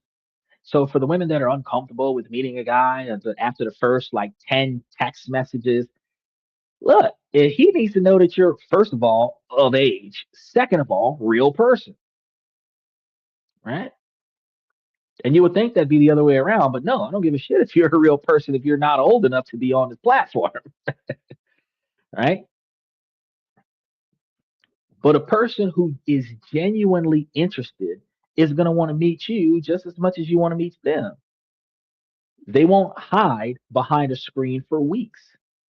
Someone who resists a real life meeting is often not that interested in you, already in a relationship with somebody else, or just using you for some level of validation. Pushing to meet in person is a powerful filter. Well, you're still going to get that no, because if they weren't genuine about their shit, they're going to discourage the meetup. And then if you press it too much, they're going to dismantle the communication with you. They may even block your profile. That's fine. That's one less complication in your life, right? It's going to weed out the time wasters and prioritize genuine connection. Anybody that's not well, I've had somebody who was like, oh yeah, we could talk and hang out, and you know, they thought I was in one location. They said they were in another location, and I was like, oh, I'm like 45 minutes from there. I could drive over there right now. No, that's okay. Fuck you mean? You said you wasn't busy. I said I'm not busy. I'm 45 minutes away. That's a long ass drive, but I was going to make that 45-minute drive just to go driving in my car. Now I have a destination. I got in my car and drove to another state just for the sake of putting miles on my car insurance. So this person, I could have went to their house or met them in the neighborhood, met them at a public place, and accomplished the same goal. Because I had to put like what 400 miles on my insurance just so that I could get a $300 discount. So I'm sitting over here driving for practicality, and then I'm like, hey, look, I could put some miles on, kill two birds with one stone. I can swing by, see how you doing. When they deterred the meetup, I knew it wasn't a real person. I knew they didn't have genuine intent. Because if they really wanted me to come over there, if they really wanted to get to know me, if they really wanted to meet me, then at the end of the day, if I'm willing to make the 100% commute or the 90% commute, oh, you don't have to meet me at my house, but meet me at the McDonald's down the street, meet me at the Starbucks down the road, meet me at the public library, meet me in a Walmart or something like that, meet me in a public place. That's fine, right? But I drove from where I'm at to where you are, which shows interest, and you're going to stop doing what you're doing. You're going to meet me somewhere in a safe place, public place, where there's witnesses, and we're going to get to know each other. That shows interest from your side, right? Now, old dead rule number three, ghosting is acceptable if unpleasant. And this is going to be a way to end things. It used to be seen as the path of least resistance. Instead of an awkward conversation, you just disappear, stop replying, unmatch, problem solved, right? For you, maybe, but for the other person, it's a uniquely damaging experience. We've already talked about in depth how platforms are starting to put a stop to that, but also how other areas of it is still going to continue and how it negatively impacts the person receiving that ghosting experience. So, new rule number three, ghosting is a social crime. You want to practice kind closures. Matter of fact, I've been practicing this on my phone, um, in the clipboard of your cell phone. And I know that not a lot of people know what the fuck the clipboard is. When you copy and paste anything from anywhere on your phone and it saves the clipboard, there's actually a feature on your phone that is a clipboard that saves standard text messages or standard information of any kind to be repasted into any text box for any purpose. You can literally pull up your cell phone. You can have an email address to yourself. You can have a text message addressed to yourself. And the reason why I say that you want to have it addressed to yourself, because if you accidentally send, it's only going to go to yourself. It's not going to go to anybody else. But you can sit there and generate a standard uh I'm not interested response. You can even leave a customized opening in that standardized I'm not interested response to put somebody's name in there specifically so that you can make it a little bit more unique. Then copy it save it into your clipboard, pin it on your clipboard, and then whenever you're on a dating app or wherever you want to be at, and you want to go and give them that I'm not interested closure, you can just click, click, click, send.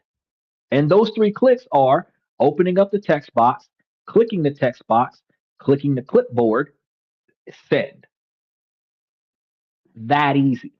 There's absolutely no reason why you're ghosting people these days.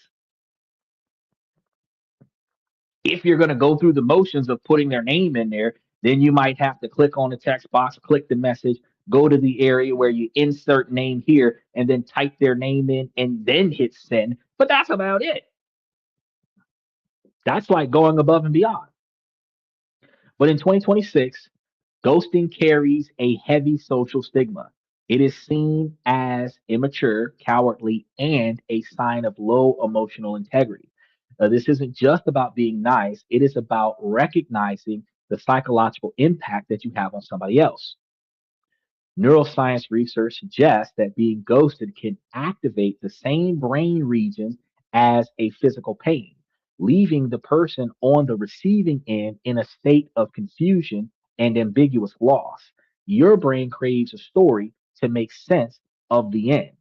Ghosting provides none of that, leaving the other person to fill in the blanks, often with self blame. So the new standard is a kind of closure, whatever it can be for them. Unless your safety is genuinely at risk, the expectation is a brief, honest sign off. It can be as simple as I really enjoy getting to know you, but I don't feel a romantic connection. I wish you all the best. One sentence, copy and paste. And as I told you, click, click, click. Click to open a text box. Click to open the clipboard, to click the pre-selected statement that was pinned into the clipboard and send, which might be 4 clicks, but that's still less than 15 seconds to send them an I'm not interested one liner, right? That's all it takes. It provides closure for the other person. They recognize that you're not interested. Even if they were to come back with a why, what did I do? You don't have to write a book explaining to them what and why you don't want. You've already made it clear. I'm not interested. I don't feel the same way you do. You know, if they did something wrong that you didn't like, you can explain that if you want to, but that's not your responsibility. You're not interested. Or if you were interested, you're no longer interested. Whatever the case may be, the moment that you feel like I don't want to talk to this person anymore, click, click, click, send. One liner, not interested, right? This is going to respect the other person's time and their feelings. And crucially, protect your own reputation. Because in today's world, being known as a chronic ghoster is a massive red flag that will follow you. Because your profile photo, every dating site that you're on, every social media platform that you're on, when you stop, special shout out to Andy, he's stopping by to say hi. Special shout out to appreciate you coming through with the money bags. With all of the social media profiles, and a lot of people, they sometimes have the similar call name, they have the some of the similar profile photos. You can probably follow somebody from one platform to another and be able to keep track of who they are, right? So it's just like there was because again I was on TikTok watching this thing, and there was this balloon popping skit, and one guy popped the girl's balloon, or popped his balloon on the girl, specifically because they had matched on a dating site, and she ghosted him. And now that she's there looking at him in person, he recognizes her from the thing. They were supposed to go out on a date, and she stood him up, right? So ultimately, your reputation precedes you. Now, the other guys in the room that found out about that also started popping balloons, because I mean, if she ain't showing up for certain shit, that's a problem. He says, the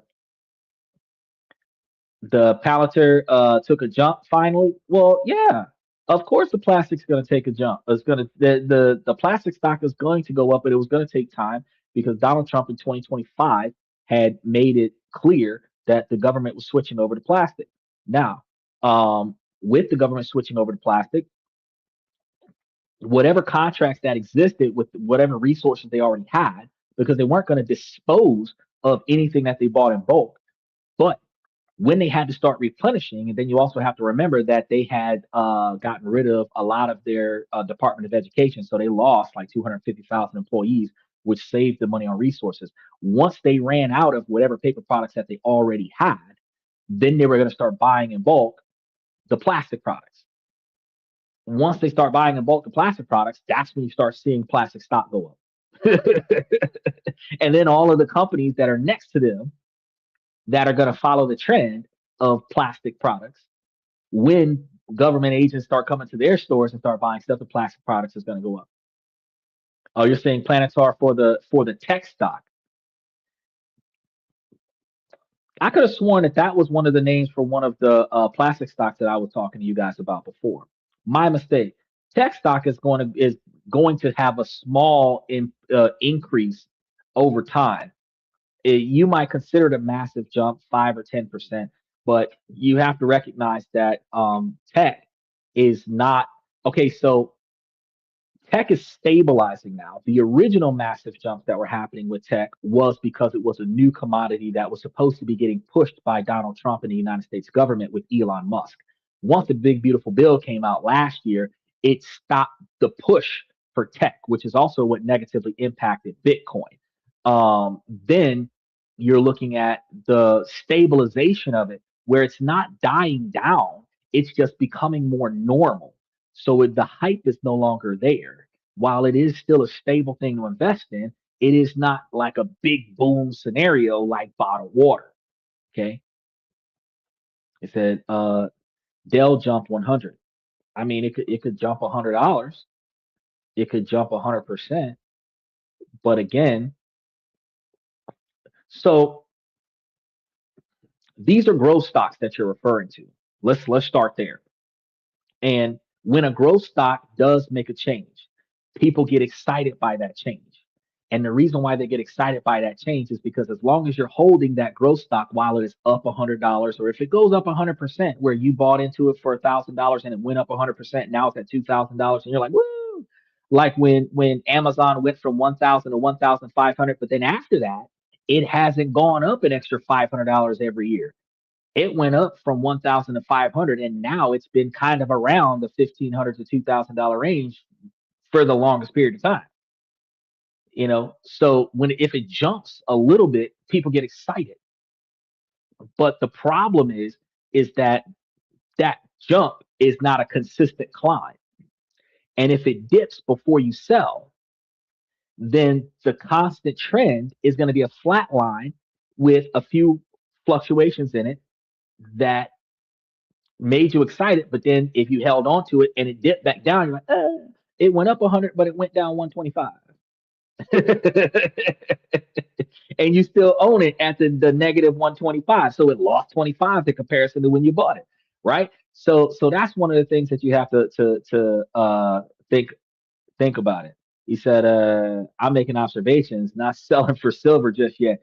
Oh no. See, now if you're selling for silver, if you had Dell and Dell went up 100, now's the time to sell it. You're not trying to hold it to go up another 200. Now's the time to sell to get your 100 out of it. If it went up $100 a share and you've got 100 shares, sell that shit, get your $100 a share of profit, and then put that into the silver while you still can.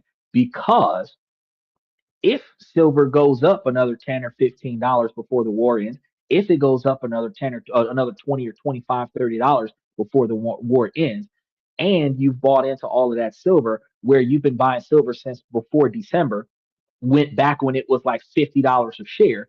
If it ends up at $100 a share by the time you start selling it, or $80 a share by the time you start selling it, you will be making on average about 25 or $30 a share of silver when you sell it. Then when it goes down, because once this war is over, silver is going back down. It is guaranteed. It's going back down. It is not going to stop at wherever it stops at 85, $90 an ounce and then let gold catch up to it. No, when the war is over, it's going to stop. And then everybody who bought into silver is going to sell silver and put their money back into the stock market. So silver is going to plummet. And when it does, then you can take that money and put it back into the tech stocks. But again, these are growth stocks. So it is exciting that they did go up. So I'm not devaluing your observations at all. But what I am saying is do not be emotionally influenced by the rise in the share value of your stocks. The price value of your stocks are only impressive if you sold at the higher value and you have gotten that as a profit. So had you told me that Dell jumped up $100 a share, I sold it, and now I've gotten, after I paid off my brokerage account, like $98 a share with the profits off of it, and I sold like 100 shares or 1,000 shares, that would be exciting because that's money in hand, right? If you would have sold your Palantir stock, money in hand. If right now that it's at 75 or $77 a share and you're selling the silver from when you bought it at $50 a share, and that $50 a share is now putting like a $25 a share worth of profits in your pockets, and now you've got 1,000 shares worth of silver that you're selling for profit. Doesn't matter if it keep going up. By the end of July, it's going to go back down. You're going to see it by July or August hovering around that 55 or $57 rate, where it's going to go down 25 or $30. And when it does get to that point, you buy back in. That's when you're like, I made a shit ton of money in silver because cash in hand. That's to be excited about.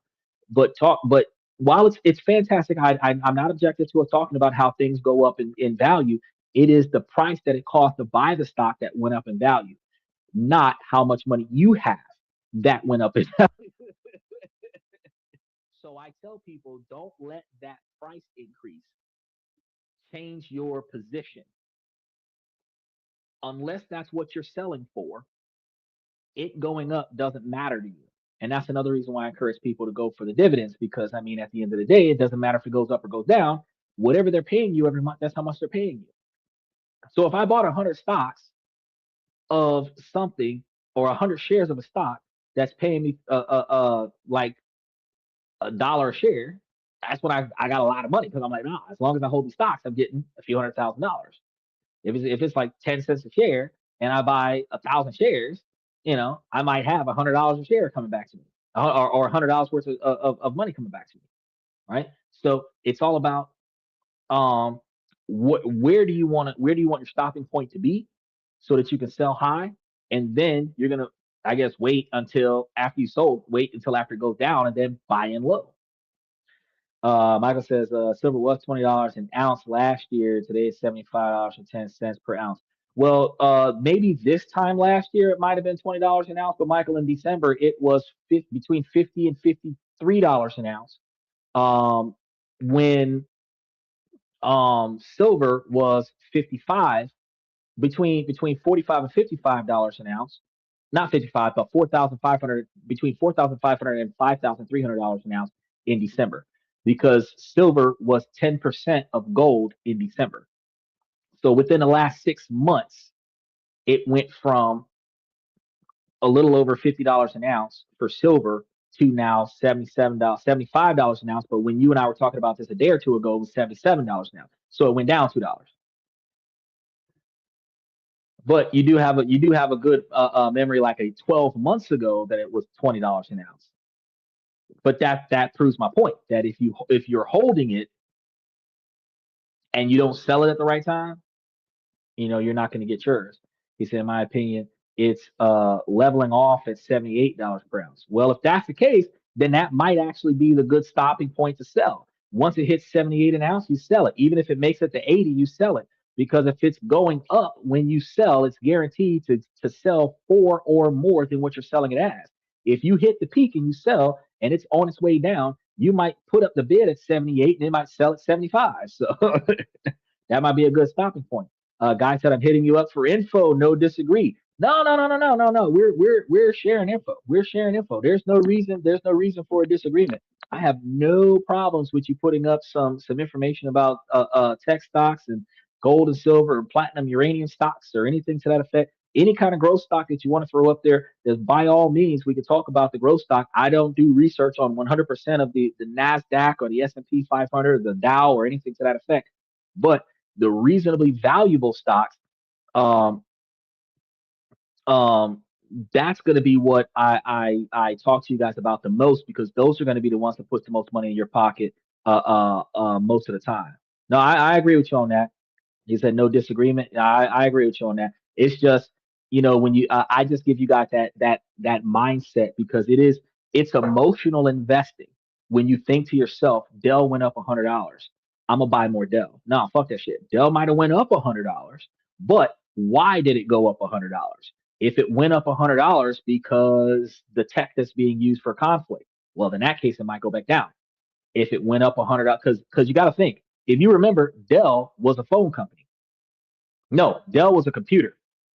South Central Bell was a phone company. Dell is a computer. So why did Dell go up $100? What impacted that?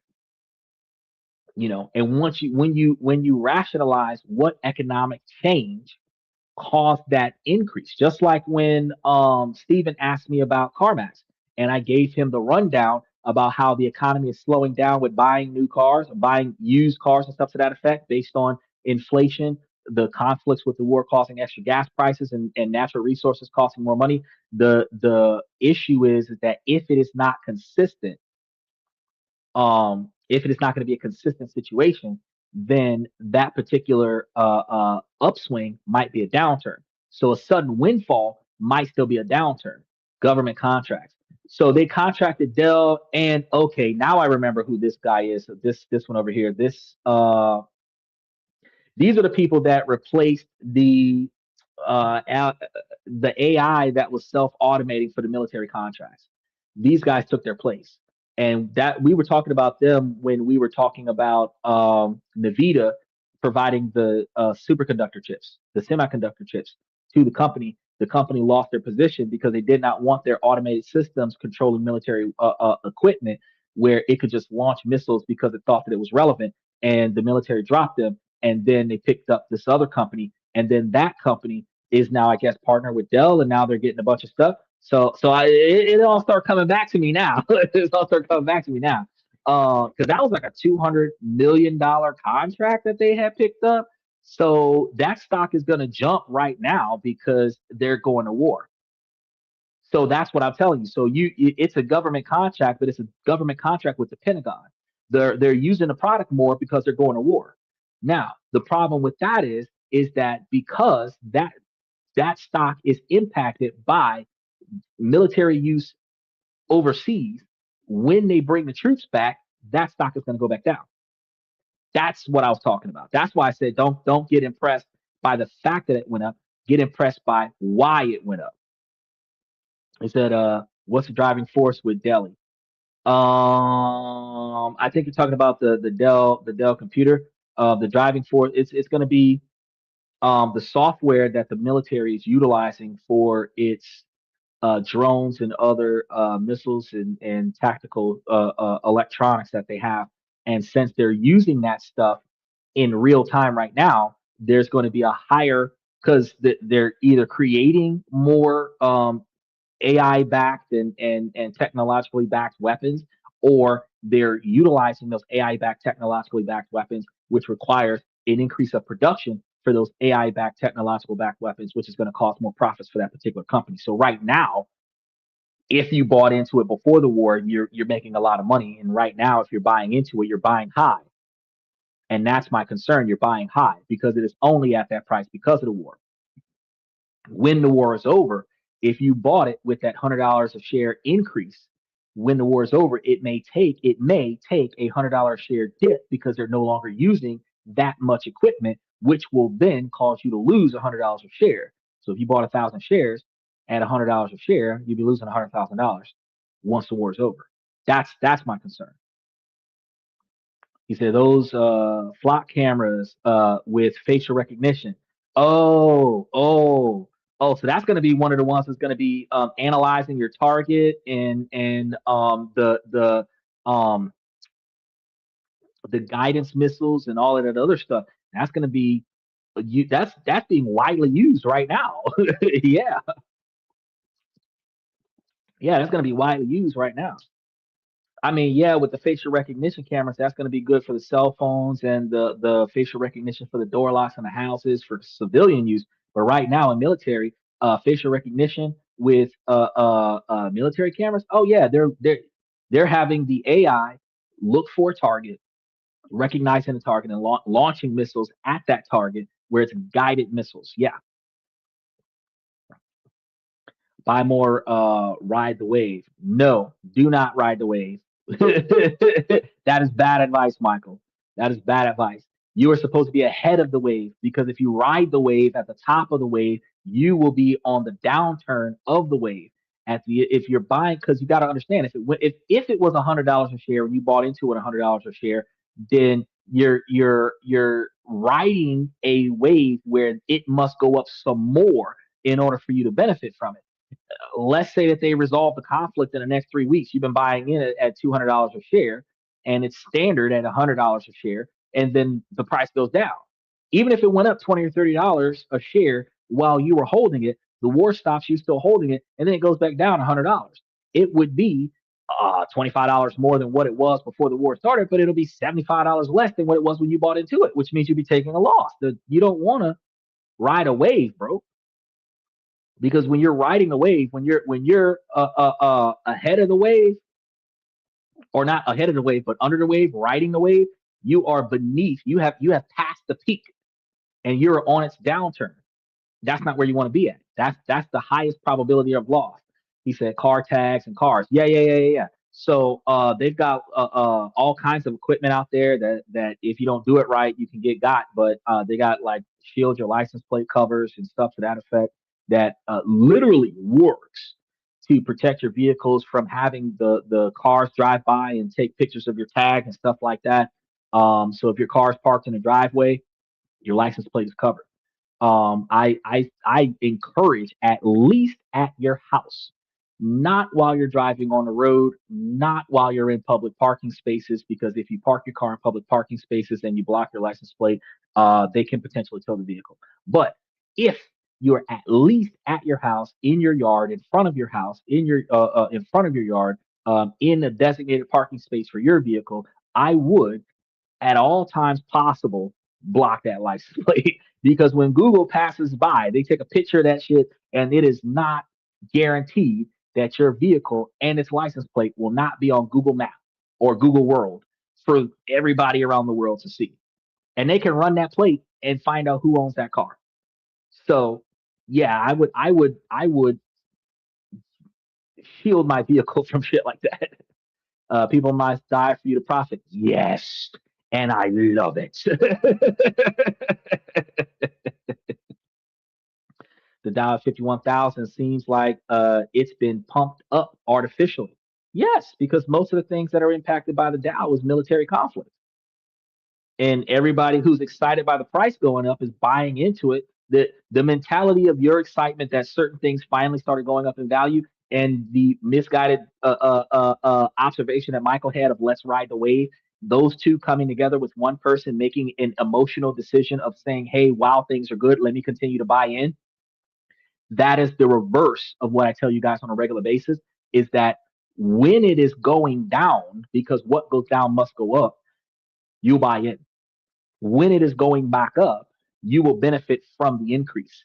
When it is already high, you are already observing the tailwind. This is the worst time for you to buy in, because you are already seeing the results of whatever is impacting it. So from here, the only thing that you're going to get is a downturn, because what goes up must also come back down. So if it's higher than what it was, and as you said, it seems like it's artificially inflated.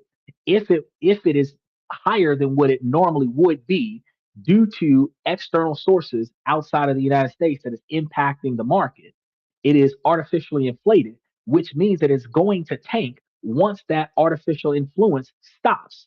And since that artificial influence is guaranteed to stop, we don't have an exact date of when it will stop, but it is guaranteed to stop. When it stops, whatever value it is now that is artificially inflated will drop. So now is not the time to buy into that. Now is the time to buy into all of the stocks that have gone down because of the external influence, where it is artificially deflated due to the external influence. Those are going to be the stocks where, when this situation resolves itself, those stocks are going to skyrocket. Those are the ones you want to look into. Those are the stocks that are usually going across the top of the screen. That's the ones that people don't pay attention to. And those are the ones that also pay dividends. He said, I'm on top of the crescent of that wave. The wave is awesome. And then when you crash into the rocks, you're gonna be sitting there pissed off. Florida outlawed license plate covers. Florida outlawed license plate covers on the road, and I know this because I'm in Florida. It's on the road. It's not in your driveway. If your car is facing the street, if your license plate is facing the street, it is not illegal for you to have a license plate cover in your driveway. It is illegal for you to drive on a road with a license plate cover covering your license plate where your license plate is not visible while you are in transit from point A to point B, where traffic cameras, police officers, and other such entities cannot see your license plate cover. It is even illegal to have it on your vehicle installed, even if it's not in use, where the potential to block your license plate is available with these particular tools. But at your house, in your yard, in your driveway, off road, even. So if you were at a car meet, if you were in a sanctioned parking lot where everybody's cars were doing whatever they were doing, there were video cameras everywhere, you would have the ability to have your license plate be blocked or shielded from flash photography and spectators for the safety of your privacy. So the law outlaws it to be because people were using it to avoid traffic tickets and tolls. And that's basically what it is outlawed for, transporting your vehicle from one place to the other while your license plate is covered. But it is not preventing you from being off of the main roadway in a private driveway, in a private parking lot, in a private parking garage where your license plate is covered. Now, in a private parking garage that bills by plate, if your plate is covered, they'll likely tow the car because they need to see the plate coming out of the parking lot to charge you for when you left.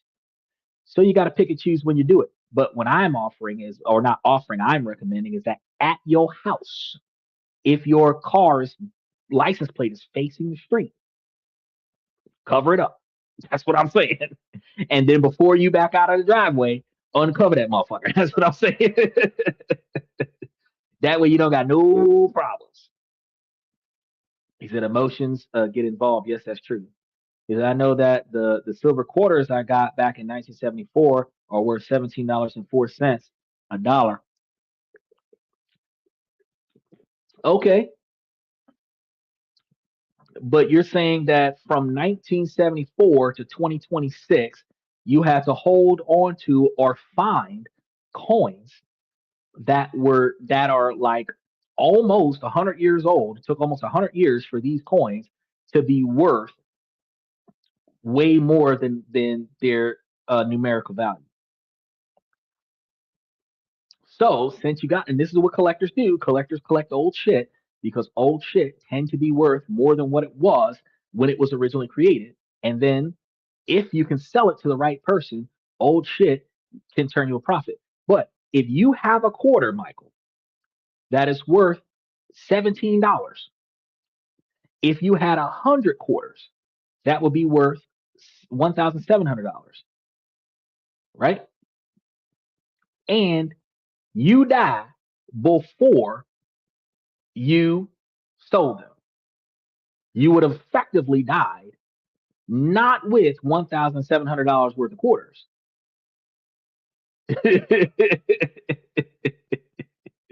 Probably closer to $50 worth of quarters is what you would have died with.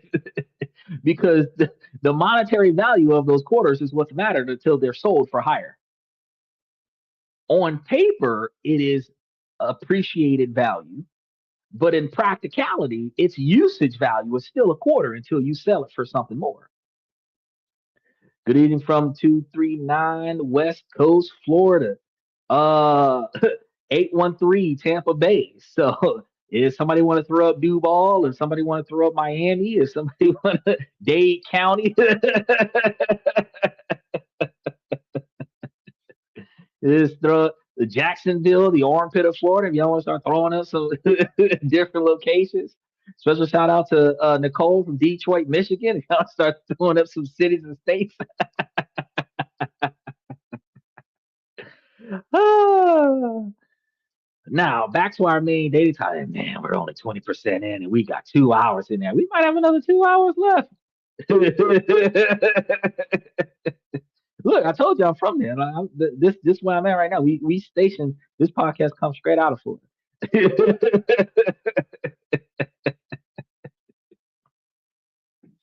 We just don't show everybody where we at. We don't go outside while we live on the podcast.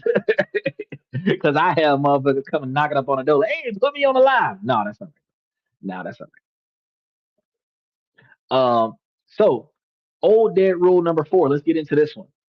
Build a flawless, highly curated profile. This is what people tell you to do nowadays. The old wisdom was to present the most polished, perfect version of yourself. The only best photos that you have are supposed to be the ones that are posted, right? The wittiest bio is supposed to be the one put up there. Hobbies that sound impressive with goals that was to maximize your appeal. Yes, sir. Um, to be a blank canvas for anyone else's desire. The new rules for 2026, authenticity is going to be the new flex. Kindness is going to be your superpower. I had somebody be a dick to me yesterday, and then I had to escalate that to his corporate supervisors. And I didn't just escalate it like, oh yeah, I got a customer complaint. I'm like, nah, I want to talk to the person that hired him. When you administer disciplinary actions, I want to talk to the person that hired him so that we can discuss what satisfactory disciplinary actions are going to happen. Right? That turns a inquiry like, hey, I had a bad experience to no, I want to see results. You know what I mean? That changes the whole dynamic. Now, highly curated, flawless looking profiles are becoming less and less effective. They read as inauthentic because everybody's putting the same shit up there. And it's even perceived as deceptive. For example, most women say the same thing. I like to travel. It doesn't make you interesting.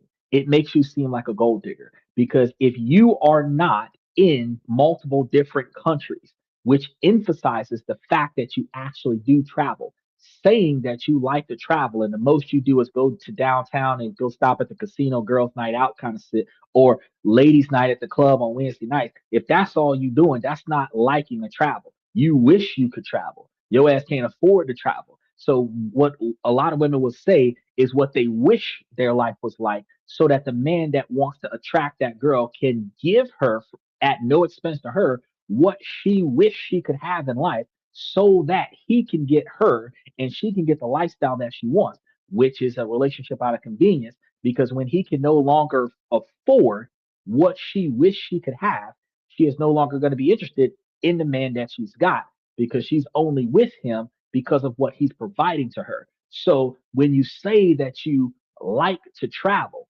but you don't travel, you're not being authentic.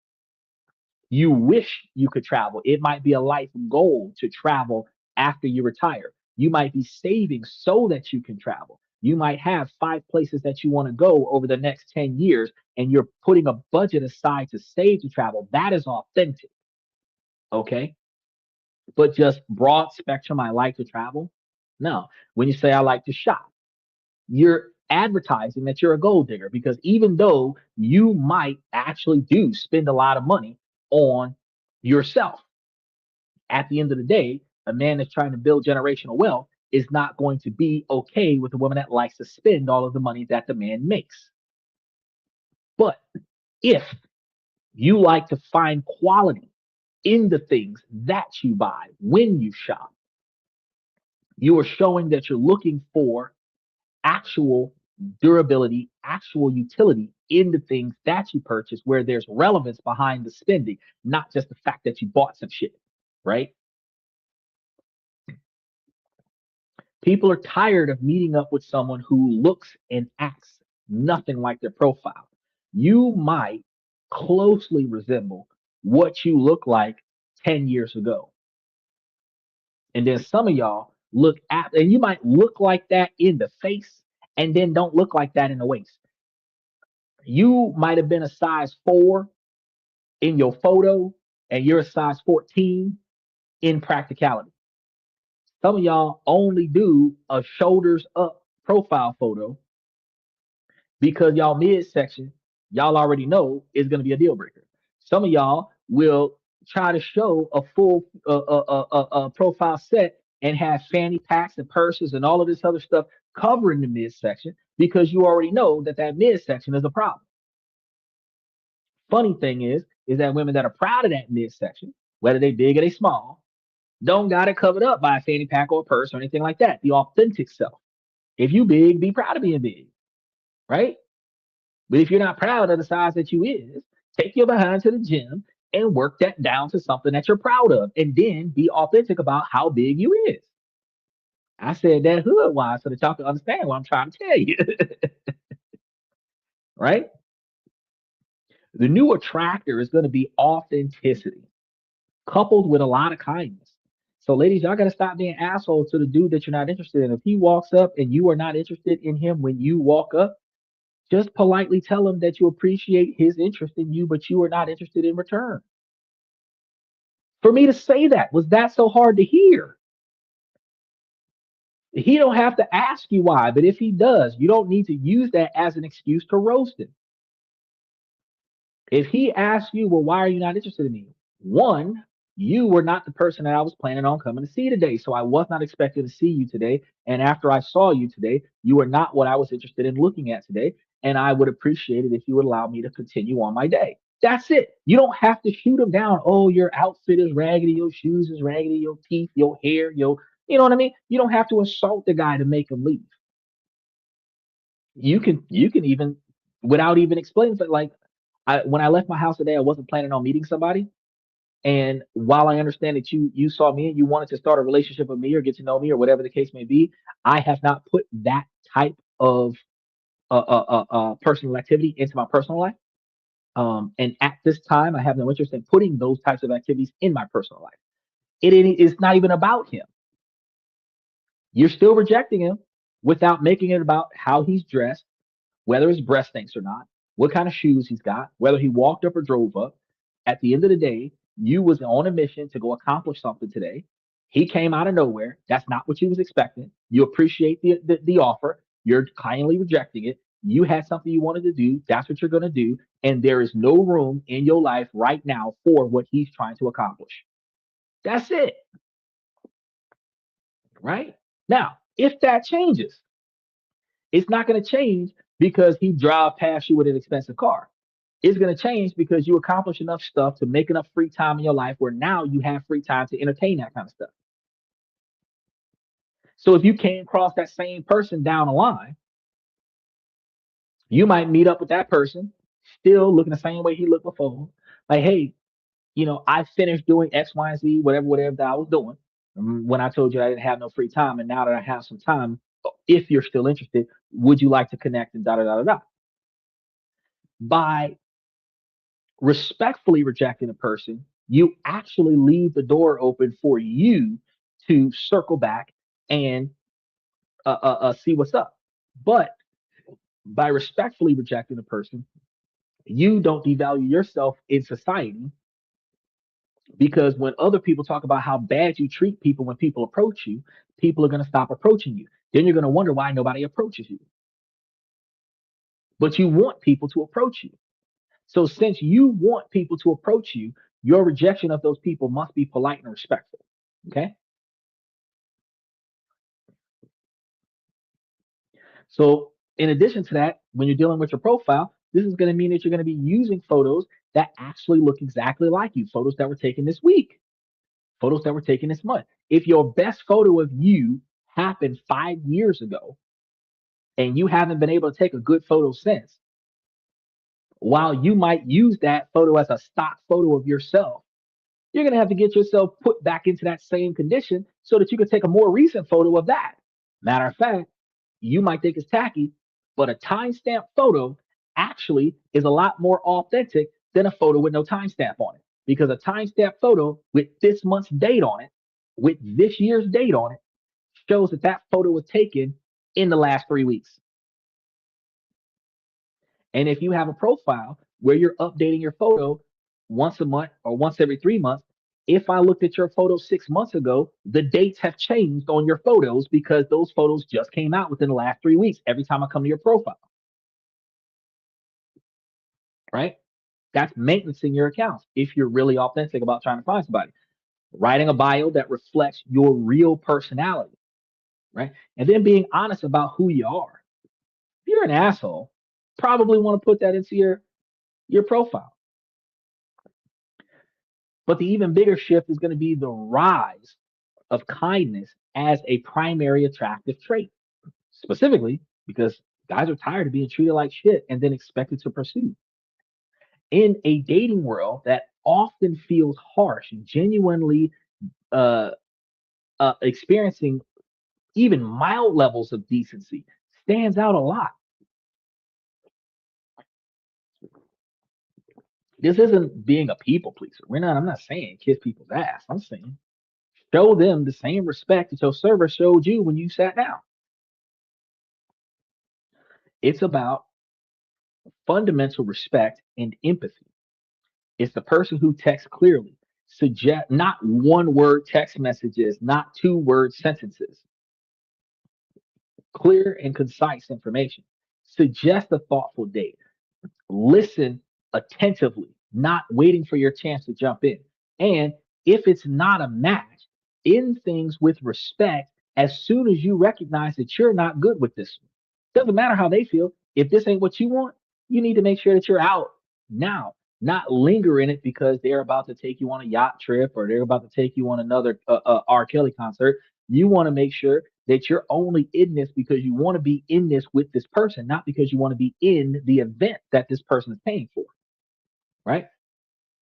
Your actions, how you treat the server, how you talk about your ex, how you respond to the word no, are all parts of your dating resume now. It used to be overlooked, not anymore. Game playing is going to be out and empathy is going to be in. Okay. So, since you've mastered some of the new rules, you're clear, you're intentional, you don't ghost, you are a dating unicorn now, right? But here's the part that trips up even the most well intended daters in 2026. Your reputation isn't just about what you do on the date, it's what's said about you in text messages, private groups, and the digital whispers that happen before you even meet. Welcome to the era of digital dossiers. This isn't paranoia, it's the new reality. We used to rely on our immediate social circle for a character reference. Hey, do you know this person? Now that circle has expanded to the entire internet. People could be watching my live podcast right now, taking screenshots of me and then talking so much shit about me somewhere else. They could be taking sound bites of my podcast and then doing their own podcast and talking shit about me somewhere else. And I would never know about it. Then when somebody crosses me in person, if they saw the other video and the other video went viral and I never knew about that video, they would be treating me differently because of what they saw on the internet, not because of who I am when they met me, not because of what I'm trying to do here in person. A significant example of this is going to be the rise of digital watchdog groups.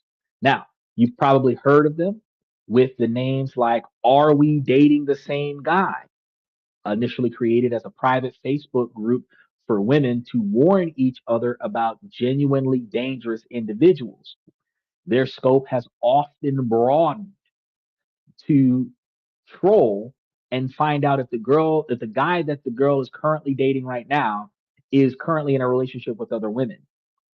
This goes two double-edged swords because while back in the day, the two timers that used to do certain things like this, that might have been good. But nowadays, if your ex is in that platform and you meet another girl and that girl is in the same platform, Your ex could give you a bad reference, and you would have a good relationship turn south in seconds and not know what's going on.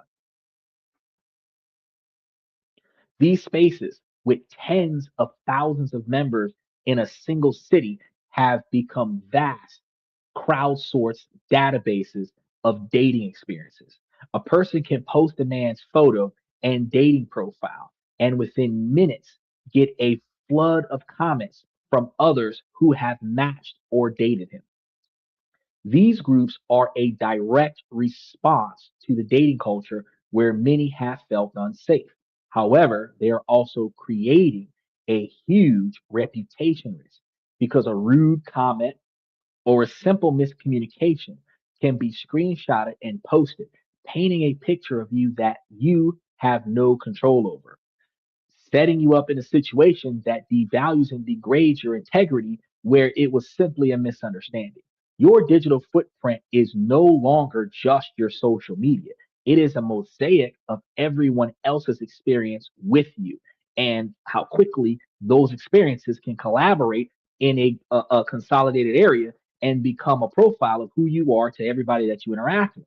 So your screenshots have become your press release and they're one forward away from becoming a PR crisis. Y'all see on those movies where the celebrity or the reasonably rich person has an argument with somebody in public, and then the personal assistant that's with him is talking about how this disagreement can be a PR nightmare because of what they recorded, because of what people heard that was being said, and how it can be spun to something negative. That's real. That is real. You can say something somewhere and then it be turned into something that you regret. So let's break down the most common and unorthodox reputation risks that get people canceled in the group chat before the first date even happens. This is going to be where we go beyond the obvious. We're not just talking about being rude or creepy.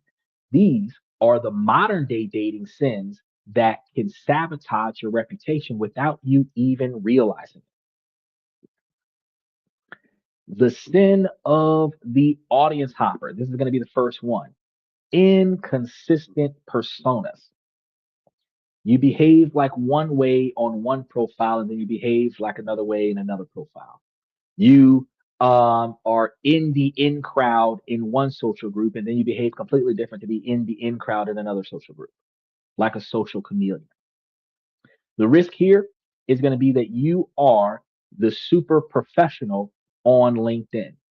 You are the adventurous thrill seeker on your dating profile. In DMs, you are a sarcastic meme lord. Then on the date, you are a quiet introvert. This is an audience hopping scenario. When your persona changes so dramatically across platforms, it feels less like you're multifaceted and more like you're manipulative.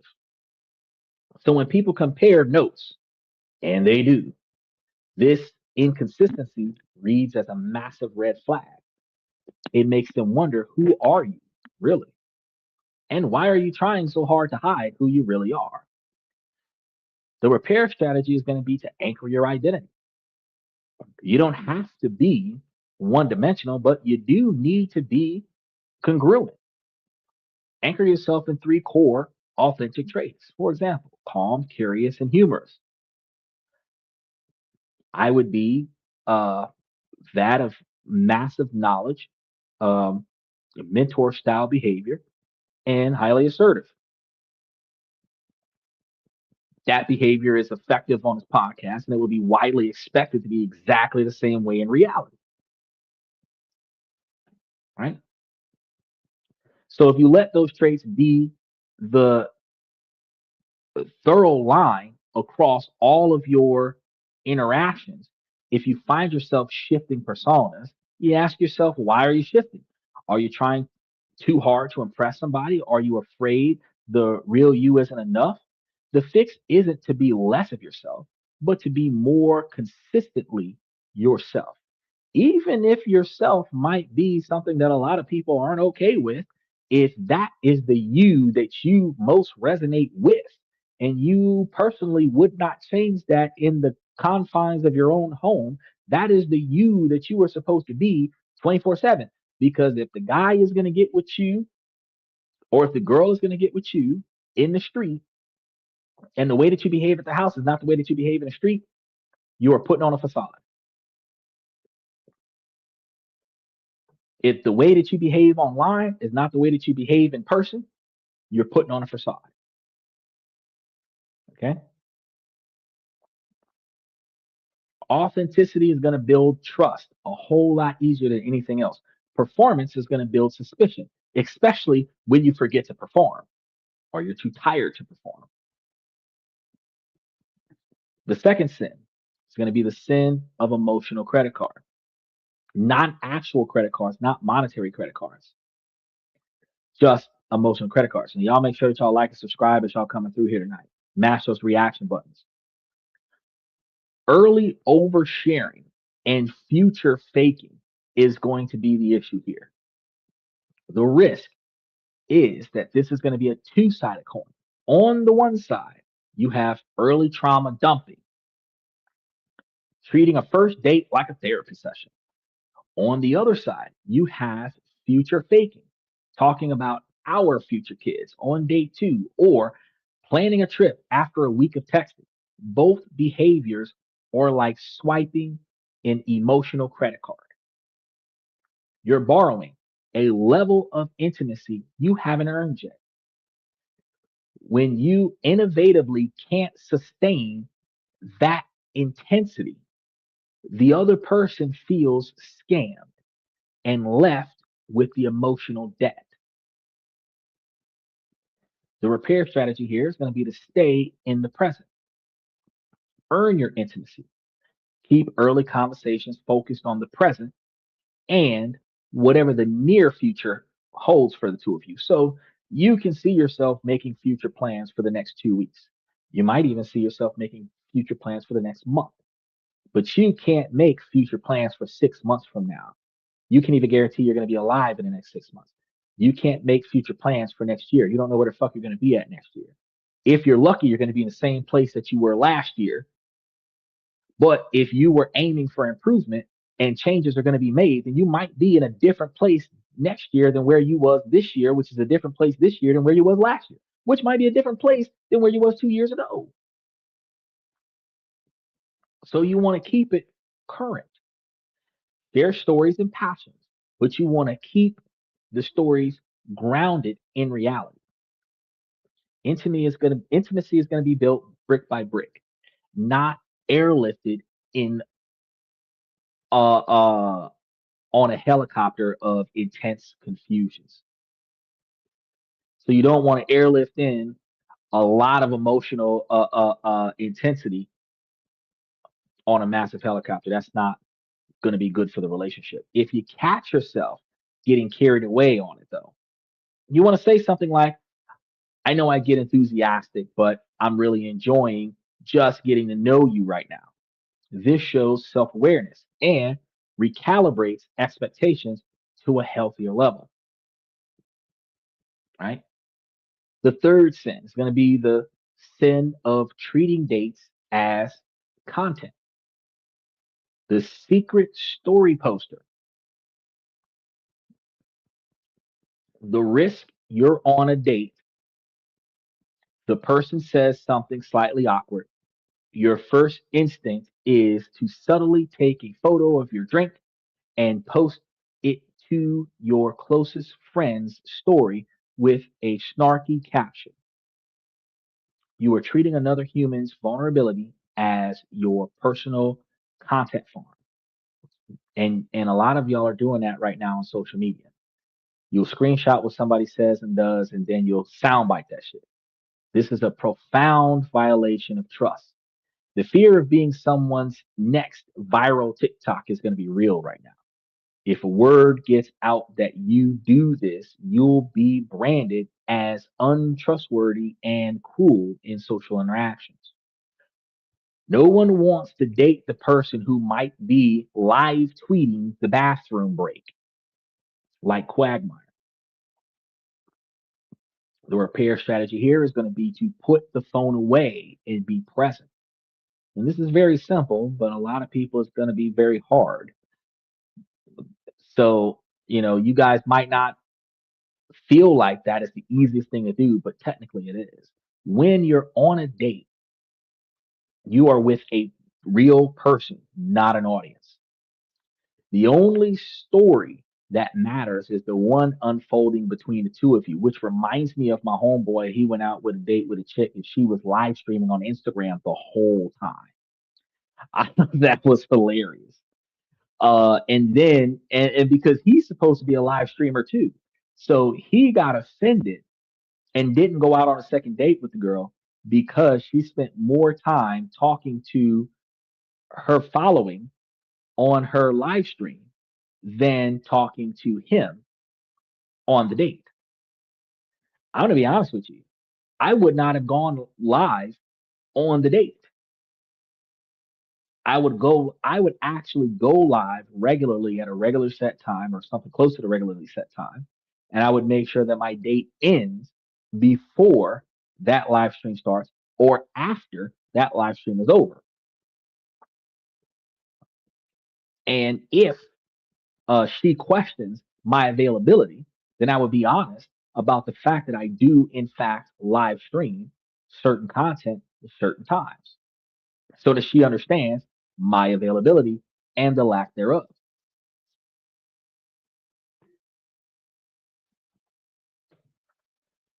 So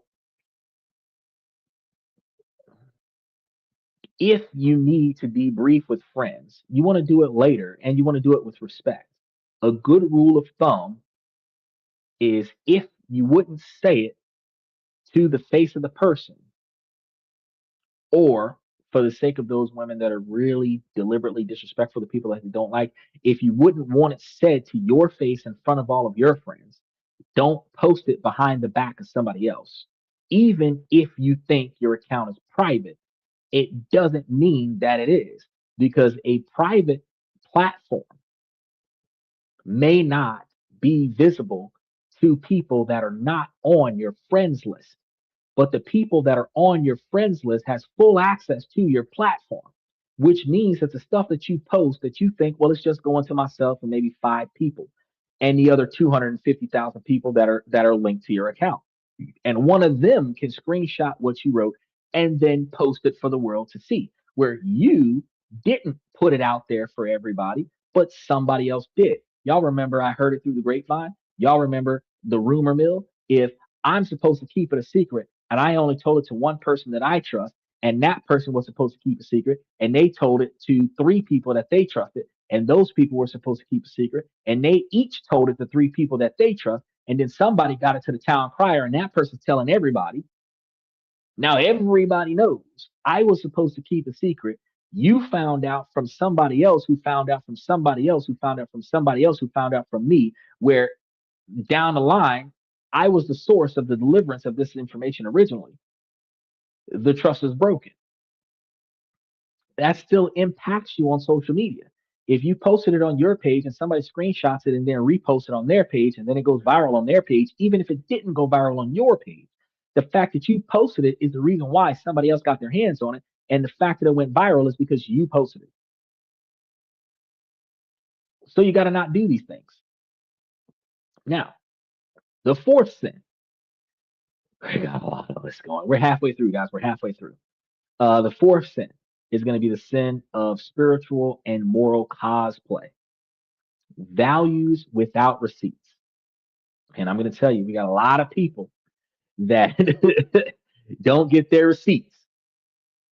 The risk here is going to be that your bio is a list of virtuous buzzwords: empath, social justice advocate, spiritually aligned, yet your actions tell a different story.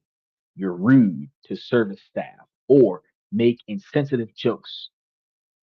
This is moral cosplay. You're wearing the costume of a good person, but you haven't done the work. People are incredibly attuned to this hypocrisy. It feels like a bait and switch. The repair strategy here is going to be to show, don't just tell. Live your value. Your values aren't what you write in your bio, they are what you demonstrate through your actions. So instead of listing empath, tell a story that shows empathy. Instead of claiming to be an advocate, talk about a cause that you're genuinely passionate about. Instead of swearing up and down that you like to travel, when you put 5 photos about yourself, put 5 photos about yourself in 5 different countries. So you don't have to put in your bio that you like to travel. If you have 5 different photos from 5 different locations that are not your house, that's not your bathroom, that's not a solo shot in a mirror somewhere, then you're showing that you go places, right? Be prepared to show the receipts for your proclaimed values through your behavior. And if you slip up, own that shit. Apologize for how your actions and decisions and communication negatively impacted the other person. That in itself is more powerful demonstrations of character than 1,000 words in a bio. Now, the fifth sin is going to be the sin of weaponized ambiguity, the what we are black hole, because people don't like to self identify. We don't like to put ourselves in a box. We don't like to label things. The risk here is going to be that you are a master of vagueness. Avoid labels. You deflect conversations about exclusivity. You keep the other person in a perpetual state of what are we? This is weaponized ambiguity. It's using confusion to keep someone on the hook without having to commit or let them go. In 2026, it is viewed as emotionally manipulative and disrespectful. This behavior is a prime candidate for a warning post in a dating group. The repair strategy: say what it is, clarify early. The antidote to ambiguity is pure clarity. This doesn't mean that you need to propose on the third date. It means being honest about your intentions. So if you're only looking for something casual, you say it up front. I want to be upfront that I'm not in a place for a serious relationship right now, but I am enjoying casually dating. Or if you're only there for the hookups, you know, say that. There's nothing wrong with that. This gives the other person the information that they need to make an informed choice. The goal is to be an adult who can use their words. If you're a person that is intending on a date to marry scenario, a lot of your inquiry is going to be about futuristic plans, goals, and behavior patterns, specifically because if you are going to date to marry this person, you need to know what their decision making skills are like. You need to know what their behavior patterns are like. You need to know what their forward thinking is like because you're going to be there in the future, right? If you're interested in this person and you believe that this is something that can be long term, then you don't have to talk about marriage. You can tell them that this is the type of engagement that you believe could become permanent, or not necessarily believing that it can become permanent, that you're open to this particular type of interaction with this person to become permanent. You are emphasizing the observation that you are open to, interested, and intrigued by the ideology of permanently interacting with this person. Now, they can take that for what it is, but they know that if you're dating to marry and the interactions you're having with this person can be permanent styles of interactions, right? That a permanent fixture in your life, right? They understand that they have an opportunity to stay and never leave. Now it is up to them to fill in the blanks with better behavior. At some point, you will have to commit to one another, but without having to propose on the first date, you know, I can see myself doing this for a long time. for the foreseeable future, right? That kind of gives them an idea of where your head is at. Now, sin number six, the sin of social status tourism, clout chasing in relationships, which is starting to become a heavy thing that people are doing these days. The risk here is that you're only interested in dating people who can do something for you. Ladies, this is going to happen with y'all more than the fellas. The cool job, the verified Instagram platform, the influential friends. You're not interested in them as a person. You're interested in the access and status they provide. This is social status tourism. People with status are often good at spotting interlopers. When it's clear you're more interested in their network than them, you won't just lose the date, you'll get blacklisted from the scene that you were so desperate to enter. The repair here is going to be to check your motives, seek genuine connections. Before you pursue someone else, ask yourself a hard question. If they lost their job, their status, their cool friends tomorrow, would I still be interested in them? I think Music Soul Child put a song up there like that. I know there was one of the guys was back in the day that had put up one of those. It's like if I had lost everything, would you still be down? That was a very good song back in the day. It's one of those R&B love songs. But if the answer is no, that you wouldn't walk away, then you're all right.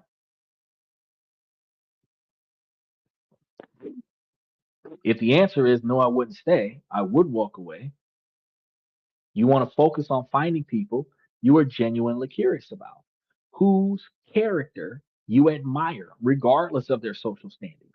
A genuine connection is its own form of currency. Number seven is going to be the sin of secondhand reputation neglect, guilt by association, which is something that we have to pay a lot more attention to. The risk here is that you're a great person, but your best friend is a notorious player. Your social circle is known for being cliche. You might think your character will shine through. You're wrong.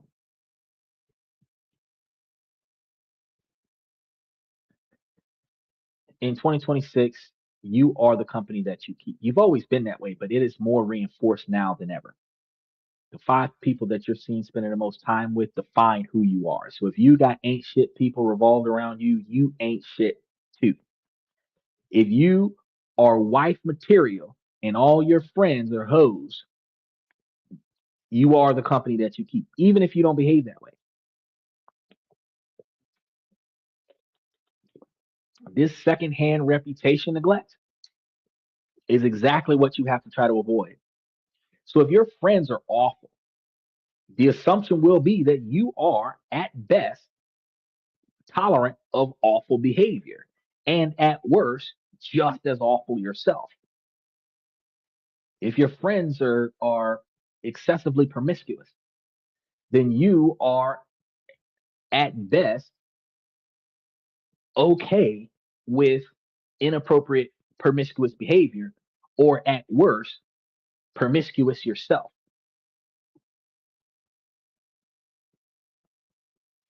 The repair strategy here is going to be to audit your circle. You want to state your standards, set your non negotiable expectations for behavior. Then you want to take stock of your social environment. This doesn't mean ditching your friends completely, but it does mean being aware of how their behavior reflects on you. You might hang out with them, just the two of y'all at your house, but you might not go places in public where their behavior will negatively impact you. It also means setting those non negotiable expectations where if your friends make a misogynistic joke, that you need to be the one who says, hey, that's not cool, and potentially get up and leave from their presence where you are not associated with their negative behavior. By doing this, you publicly state your own standards and show a potential partner that you are your own person, not equivalent to the network that you're in. So, ladies, if y'all got a dude that comes up and starts trying to talk to y'all, and your icebox friend come out of nowhere and try to block you, you're interested in the guy, but they don't want the guy to be interested in you because one, the guy isn't interested in them. And two, they don't got nobody. So they don't want you to find somebody in their presence where they're going to go back to being alone. You find yourself in that position where they block you. You need to shut them down and be like, no, I want to talk to this one. Don't let them decide for you where you pretend like you're a helpless puppy. I'm sorry, my friends. Because actually, what that does is it shows the other person that you are highly influenced by your network. Even if that influence is negative, you allow yourself to be highly influenced by your network. Some people are going to say, oh, well, I'm protecting my friend, but you're protecting your friend from happiness. You're protecting your friend from a lifelong partnership. You're not protecting your friend from a predator. You're not protecting your friend from being snatched up by somebody because you encourage your friend to dress promiscuously and then dance on strangers and get wasted and then black out. And then y'all find y'all own way home with whoever is willing to drive you there. So if you're not going to protect your friend in that scenario, when everybody's sober and this person is being a gentleman and respecting your autonomy and then trying to get to know you, that is not the time to red flag because what you're doing is you're promoting toxicity and red flagging authenticity, and then shutting down your friend's opportunity for happiness. Then all of y'all are going to be sitting in a group complaining about how y'all can't find a good man. Well, she might have found five good men this week, but y'all who can't find a man that will put up with y'all negative behavior may have shut down each time she could have had a good man. And now she's in the clique with y'all where all of y'all can't find a good man because none of y'all are willing to let anyone else figure out what a good man experience feels like. Y'all got to understand, y'all are the company that y'all keep. Y'all might find yourselves 40 years old and single because for the last 10 years, between 30 and 40, y'all been hanging out with folks that don't want men, that don't deserve to have good men. And then y'all can't find a good man because y'all are sticking with a group of people that don't want y'all to be with a good man. That's terrible, but it's true. Number 8, the sin of over optimization. This is going to be the performance dater. Your risk here is going to be you've read every dating book. You've watched every YouTube video on it. You have a script for every conversation and a spreadsheet for your matches. You aren't dating, you're performing. This is over optimization. You've turned the messy human process of connection into a data driven marketing campaign. Feels creepy to the person on the other end of it, especially if they come across your wall. If you've ever seen on one of those movies, and I always reference movies because movies are based on real life scenarios, real life facts with fictional story. If you walk into a room where this whole wall is a spreadsheet of interactions, connections, phrases, contacts, social media, and all this other stuff, it's like a paper diagram of holy shit. You're going to look at that like, damn, you put a lot of time into this, right? It's going to feel creepy. And if on that wall is how you're going to get the person that's in the room with you right now to be there, that's going to be even more creepy. They can sense the artificial uh, behavior in you, and they can tell the lack of genuine spontaneity in you, especially if they accidentally or deliberately take you off script. The repair strategy here is going to be to swap scripts for curiosity. Ditch the spreadsheets, ditch the regular scripts, and the only tools that you need is genuine curiosity. A lot of the times on this show, one of the reasons why we're 3 hours into the show is because I spent 1 hour completely off script talking about things that I know, talking about things that matter, cross-referencing with the people that are interested in certain portions of the topic. I spent a whole hour on that before I got on to everything that I wrote for the day.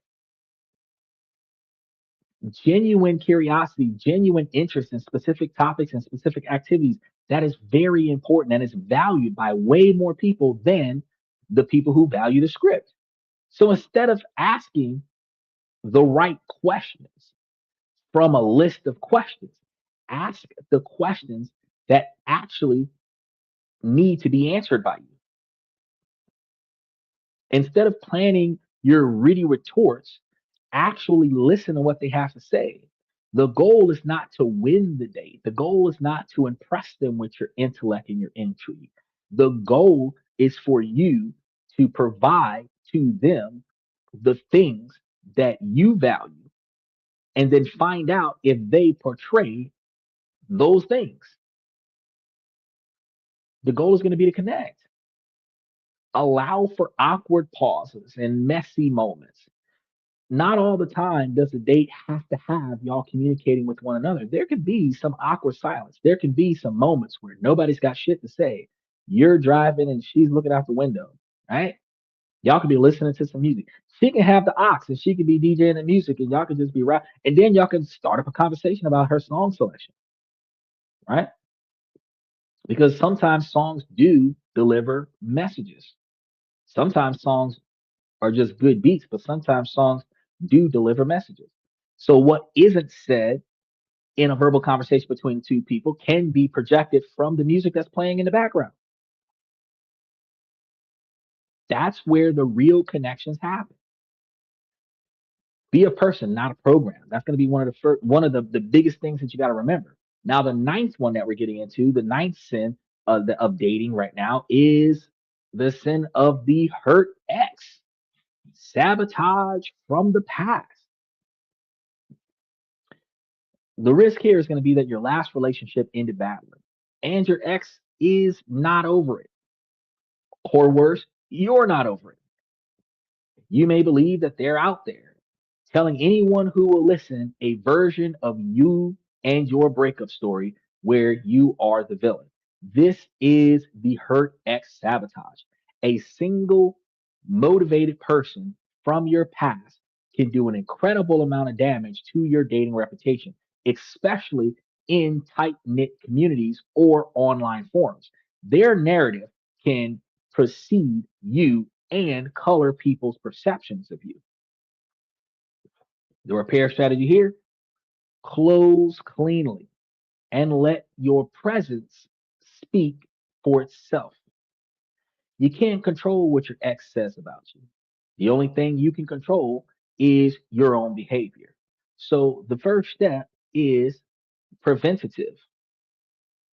Do everything in your power to end any relationship as cleanly and respectfully as possible. If the damage is already done, don't engage in a public back and forth. Focus on living a life of integrity in the present. Your current actions are your best rebranding tool. Over time, your present character will speak louder than your ex's past grievances.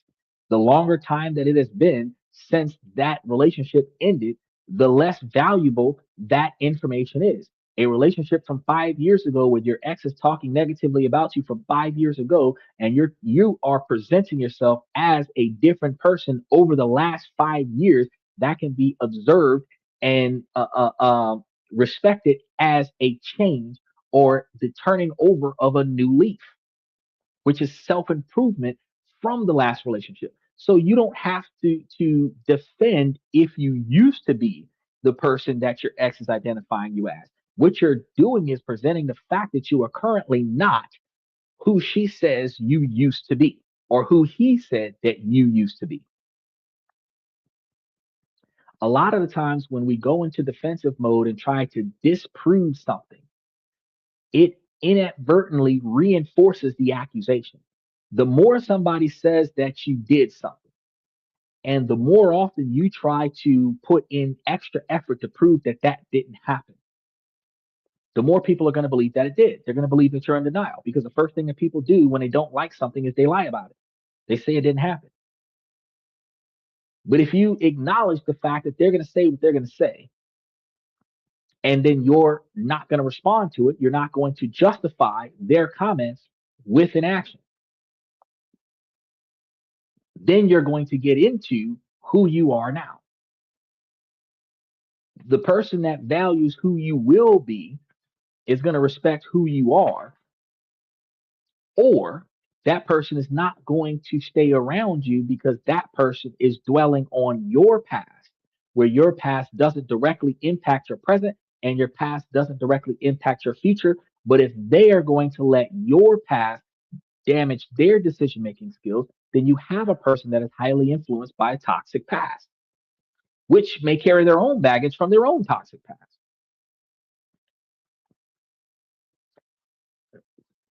Right? Now, number 10, the sin of being too private in a transparency culture. Right? The risk here is that you're the opposite of the oversharer. You are a vault. Your social media is locked down. You're cagey about your job, your friends, where you live.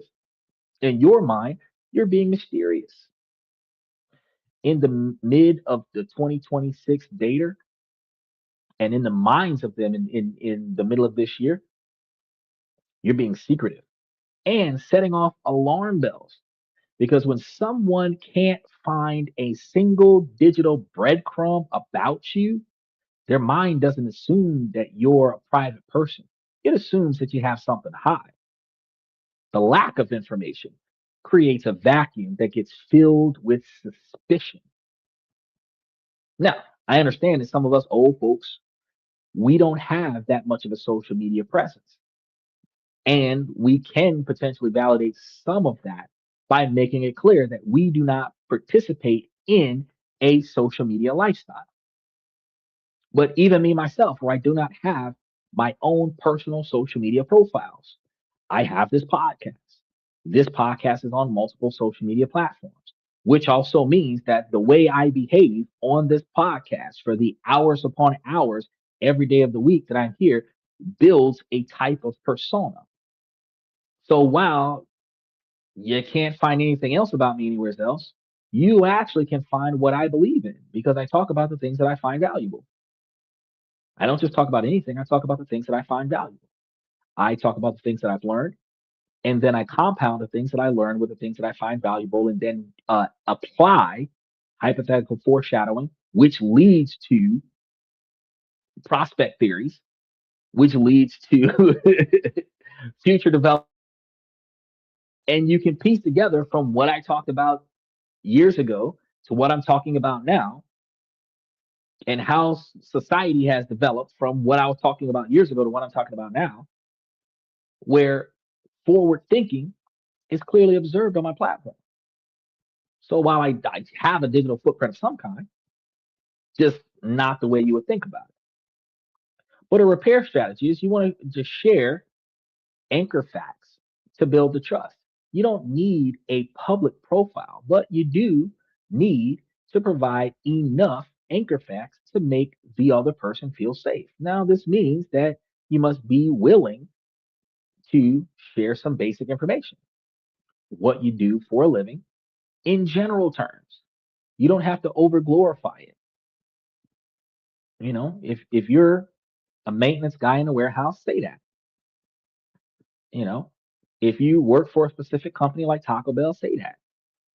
You don't have to tell them what you do there. You can just tell them where you work, right?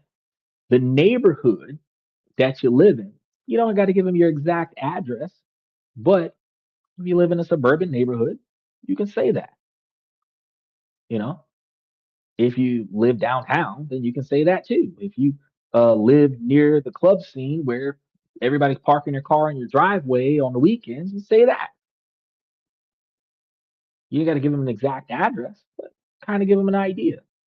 Give them a story about your friends. Like if you guys went somewhere and did something, preferably something positive, which kind of gives an idea of who you are and who you associate with. Um, it means having at least one social media profile that, even if it's private, does look real. So, you know, this podcast, the one that we have on TikTok, kind of still paints some kind of a picture if there's nothing else about me anywhere else.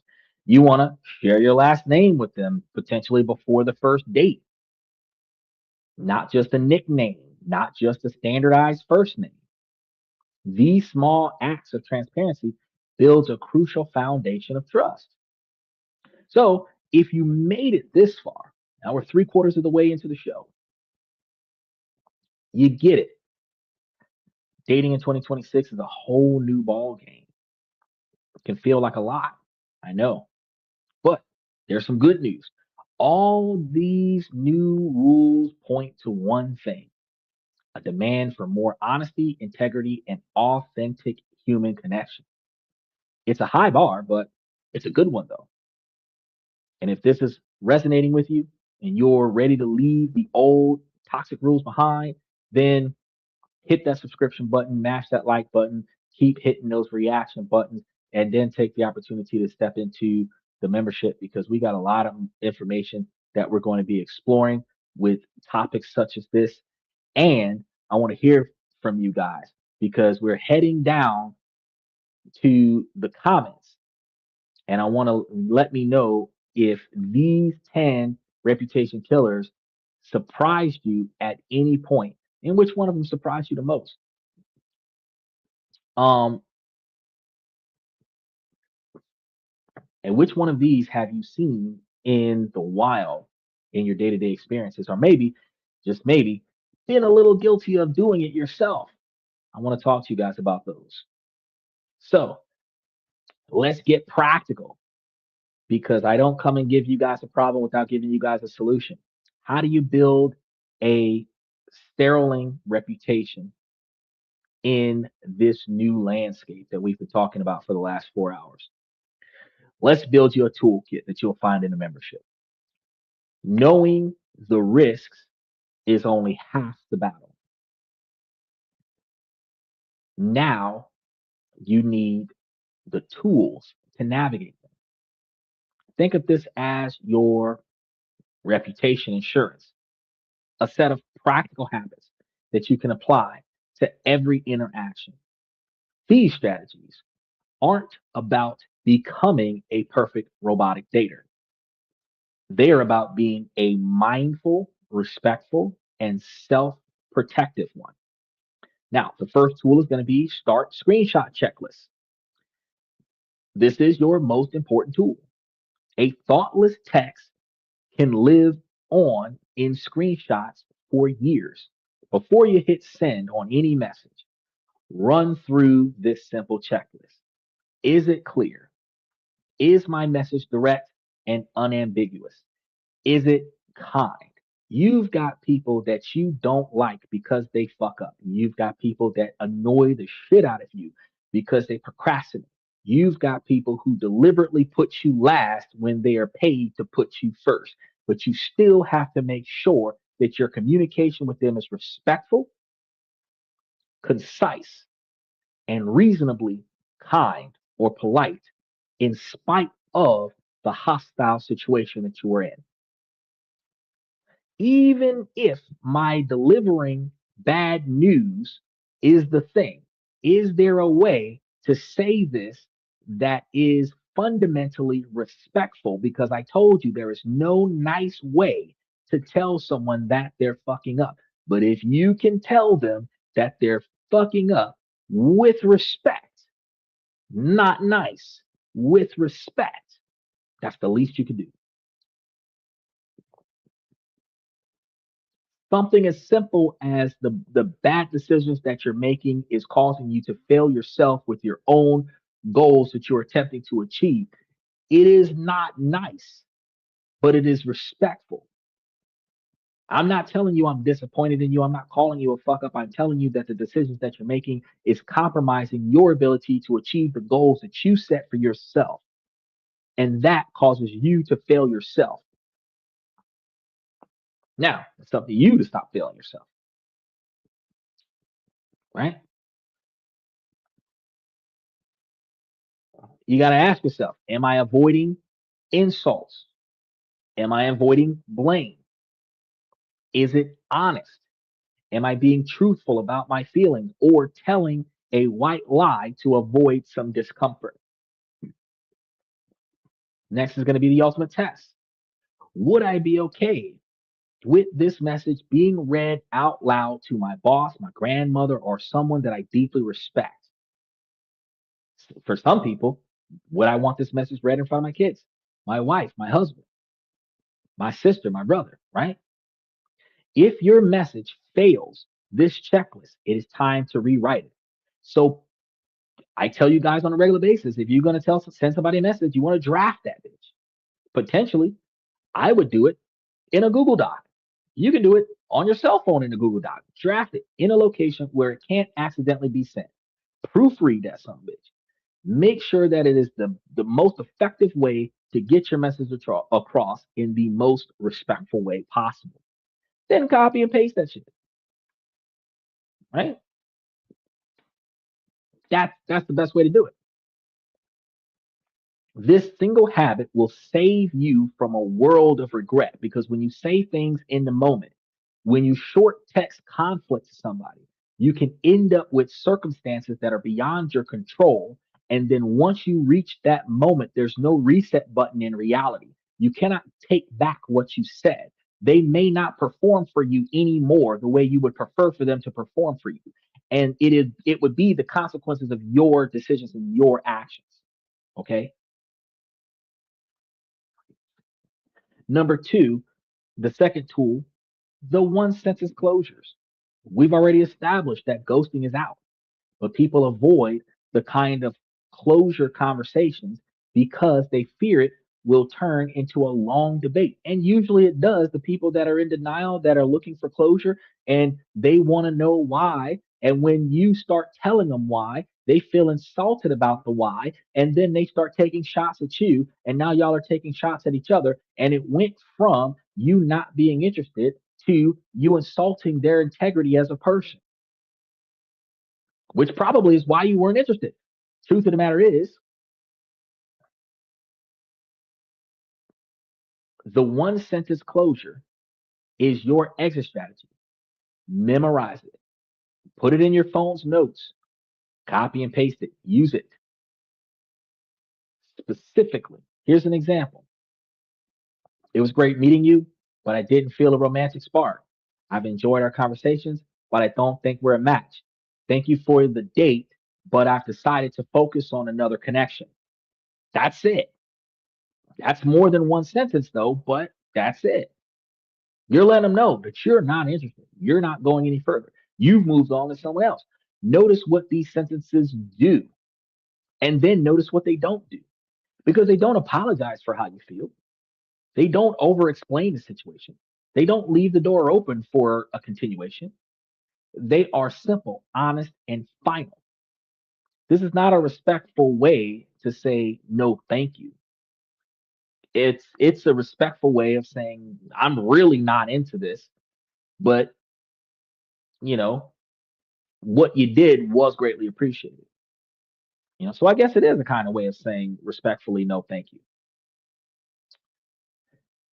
Either way, you're not leaving the door open um with the fear, with the not just the fear, the observations of the unknown.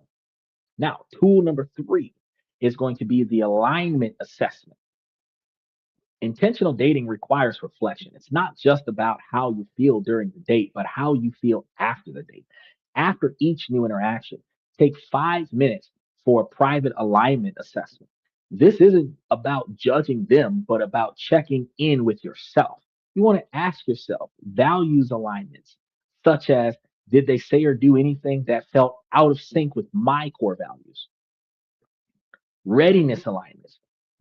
Do we seem to be in the same place in our lives and ready for the same type of connections? Because you could both want commitment, but one of y'all is dealing with a lot of family issues and another one is dealing with a lot of legal issues, right? If y'all don't have enough time for each other because y'all got too much stuff going on in y'all personal lives, y'all aren't ready for that right now.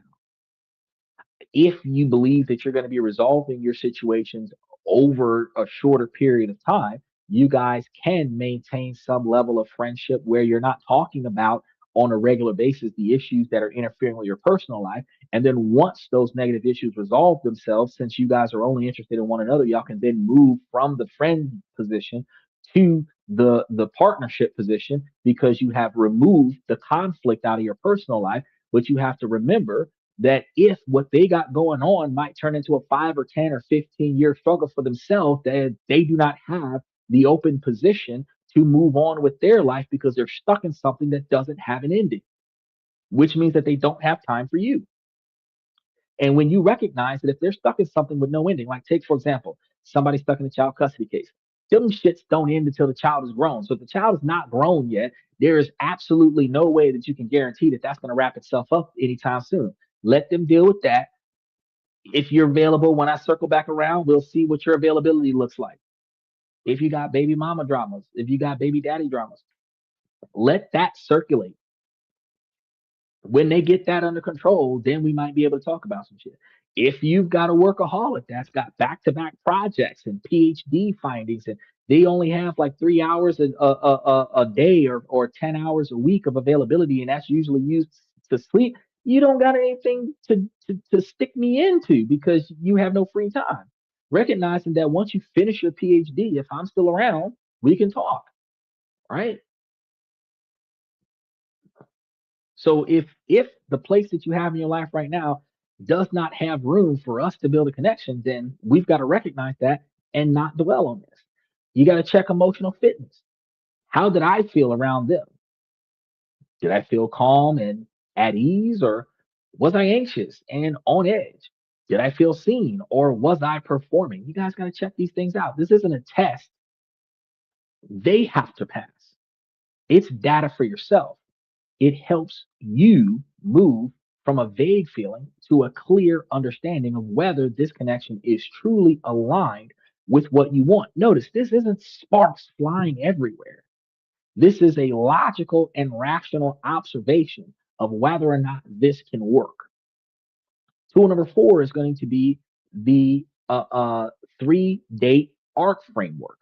Normally, people use this as the 3 date rule to the first night of sleeping together.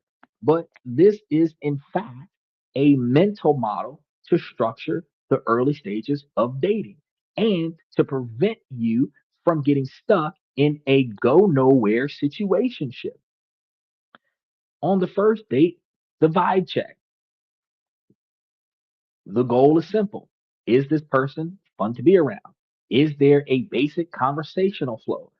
Keep it light, short, and hopefully fun. Date number two is going to be the value deep dive. If the vibe check is positive, the second date is where you gently explore compatibilities. This is going to be where you can ask slightly deeper questions about life goals and passions and what they're looking for. This isn't an interrogation, it's a conversation, right? This life goals is going to be including such things as whether or not you're intending on being parents or not. If you get past these questions, there's room for a third date. Date number three is going to be the commitment or cutoff area. Not 10 dates down, not 30 dates down, not I'm still feeling the situation out. By the third date, if you don't feel like this is going anywhere, by the end of that third date, you should have a good sense of whether there's a real potential here. The connection should be growing. And at this point, it's time for a decision. Are you both excited to continue seeing each other, or is it clear that this isn't the right fit? This framework provides a natural off ramp and presents a opportunity for you to prevent from being drifting 4 months in a relationship that's costly and emotionally unhealthy. The dating landscape 2026 can seem daunting.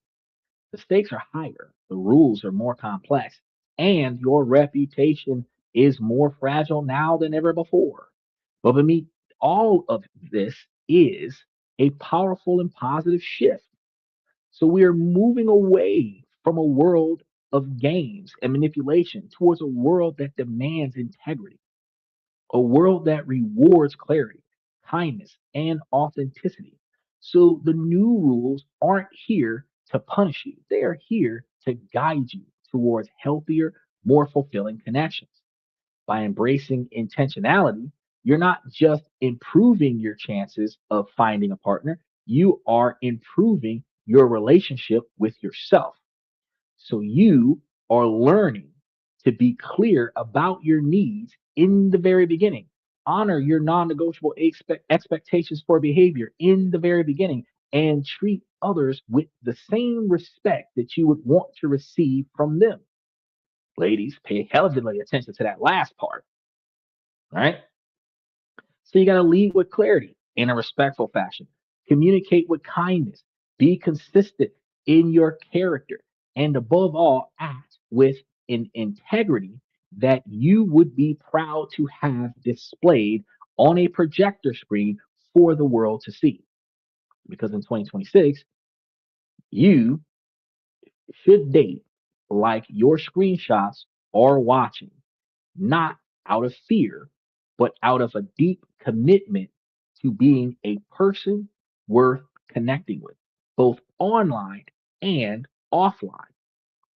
The old playbook is dead. Oh, you guys, welcome to the new era. Now, as you go out there and go play the game, the way the game is designed to be played this generation, y'all have to find a new way of being who you really are.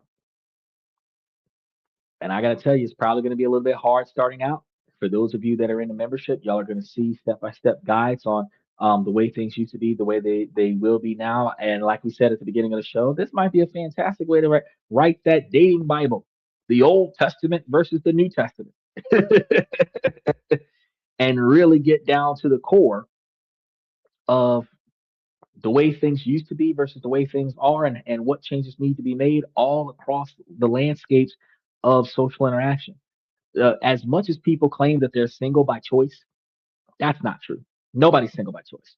Most people like, want, and prefer connection, but they would prefer to mask that truth by claiming that they're single by choice. You are single because the person that you want doesn't want you, and the people that want you, you don't want them. That's why you're single. And that goes for both men and women. It is harder for men to find connections with women, but men typically seek connections with the women that they want and ignore the connections from the women that they don't. While women get more offers from men than men get from women, women will put the men they're not interested in the friend zone and allow them to linger, and then attempt to pursue relationships with the men that they want. The men that don't want them are down the chain doing the same thing. We have to stop chasing what is not good for us. If we're looking for true happiness, the one thing I can tell you that's not written in a script anywhere, something that somebody told me is it was a Jamaican guy told me this a long time ago. He said, "Love who loves you, brother." It is easier for you to find the right person out of the collective of people who already want to give you the rest of their lives. It is hard to make someone like you, but it is easy to allow them to love you. It is your choice to choose to love them in return. It is your and it is a constant practice. And the person that you might end up with might not be the person you fell for, it's a person that you learned and grew with. You formulated a bond and connection with. There were no sparks. It might have been very practical, it might have been very logistical, but it's functioning for you in a way that you are proud of it 5, 10, 20 years down the line. It may turn into a love that you would never trade for any other spark flying connection that you would have had with somebody else. But it is going to be something different than what you used to be expecting to pursue back in the day. Y'all got to understand the way your relationships used to start over the past 20 years. How did they end?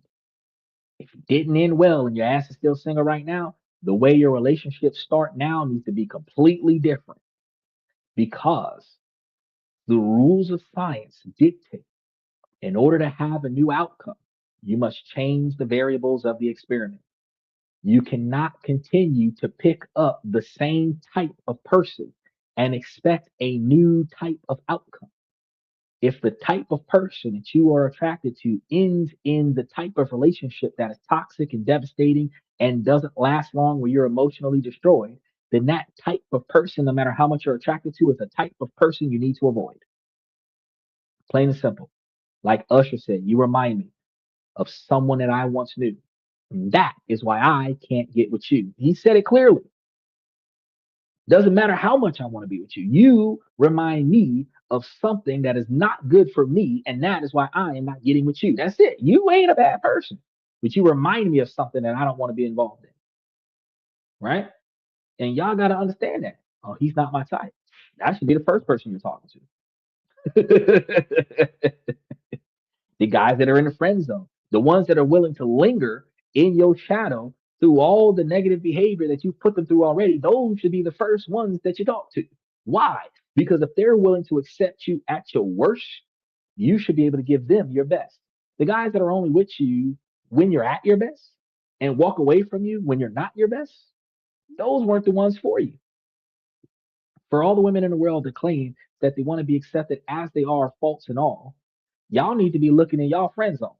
The guys y'all got in y'all back pocket, the ones that y'all not interested in, because them are the ones that will take your rejection and still stay with your ass. Y'all need to find out what these men is about. Weed them out because you're either gonna keep them as a husband or you're gonna dismiss them. But you should not have a roster of 5, 10, 20 male friends who all want you as their girl, but they're willing to orbit your person as a platonic friend until such time as you change your damn mind. Now, while I disagree with that behavior pattern for men, ladies, if y'all want to find a good man, look in the male friends that are waiting for you to give them a chance. Because the good men are always the ones that are giving you all of the emotional support after the bad man treated you badly, where you're trying to compare the bad man to the men that are in your friend group. If you have ever said in your past that my male friends treat me better or behave better than my boyfriend or my fiance or my this or the person that I'm dating, you looking in the wrong direction, because what you want to be treated like is already in your network. You just don't want that man. You need to change your direction. Look behind you. A lot of women say that they want somebody to hold them down and they can't never find that. But your emotional rock is the man that you got in the friend zone. That emotional rock should have been your damn husband all these years. So if y'all figure that out, y'all will find yourselves find a lot more happiness without having to go through so much extra trauma. Because just like Ash catching all the Pokemon, if you got all the good men in your back pocket as male best friends, platonic friends, what's left on the table to date? Not good men. Then when you say all men ain't shit, you're including your male best friends that you're not willing to date. But those are the guys that are willing to do all the things for you that a husband would do, which is one of the reasons why being in a friend zone is not beneficial to men. But you miss out on the best part of the relationship, which is having that life partner that is always there no matter the situation. Because even when you got these guys that are pretending like they're husbands while not being husbands, no commitment, this, that, and the third, they become emotionally drained and they start getting burnt out. And just when you need them the most, sometimes they're not available because there's no commitment. They're there conditionally, and those conditions wane on their spirit to a magnitude where they stop being there.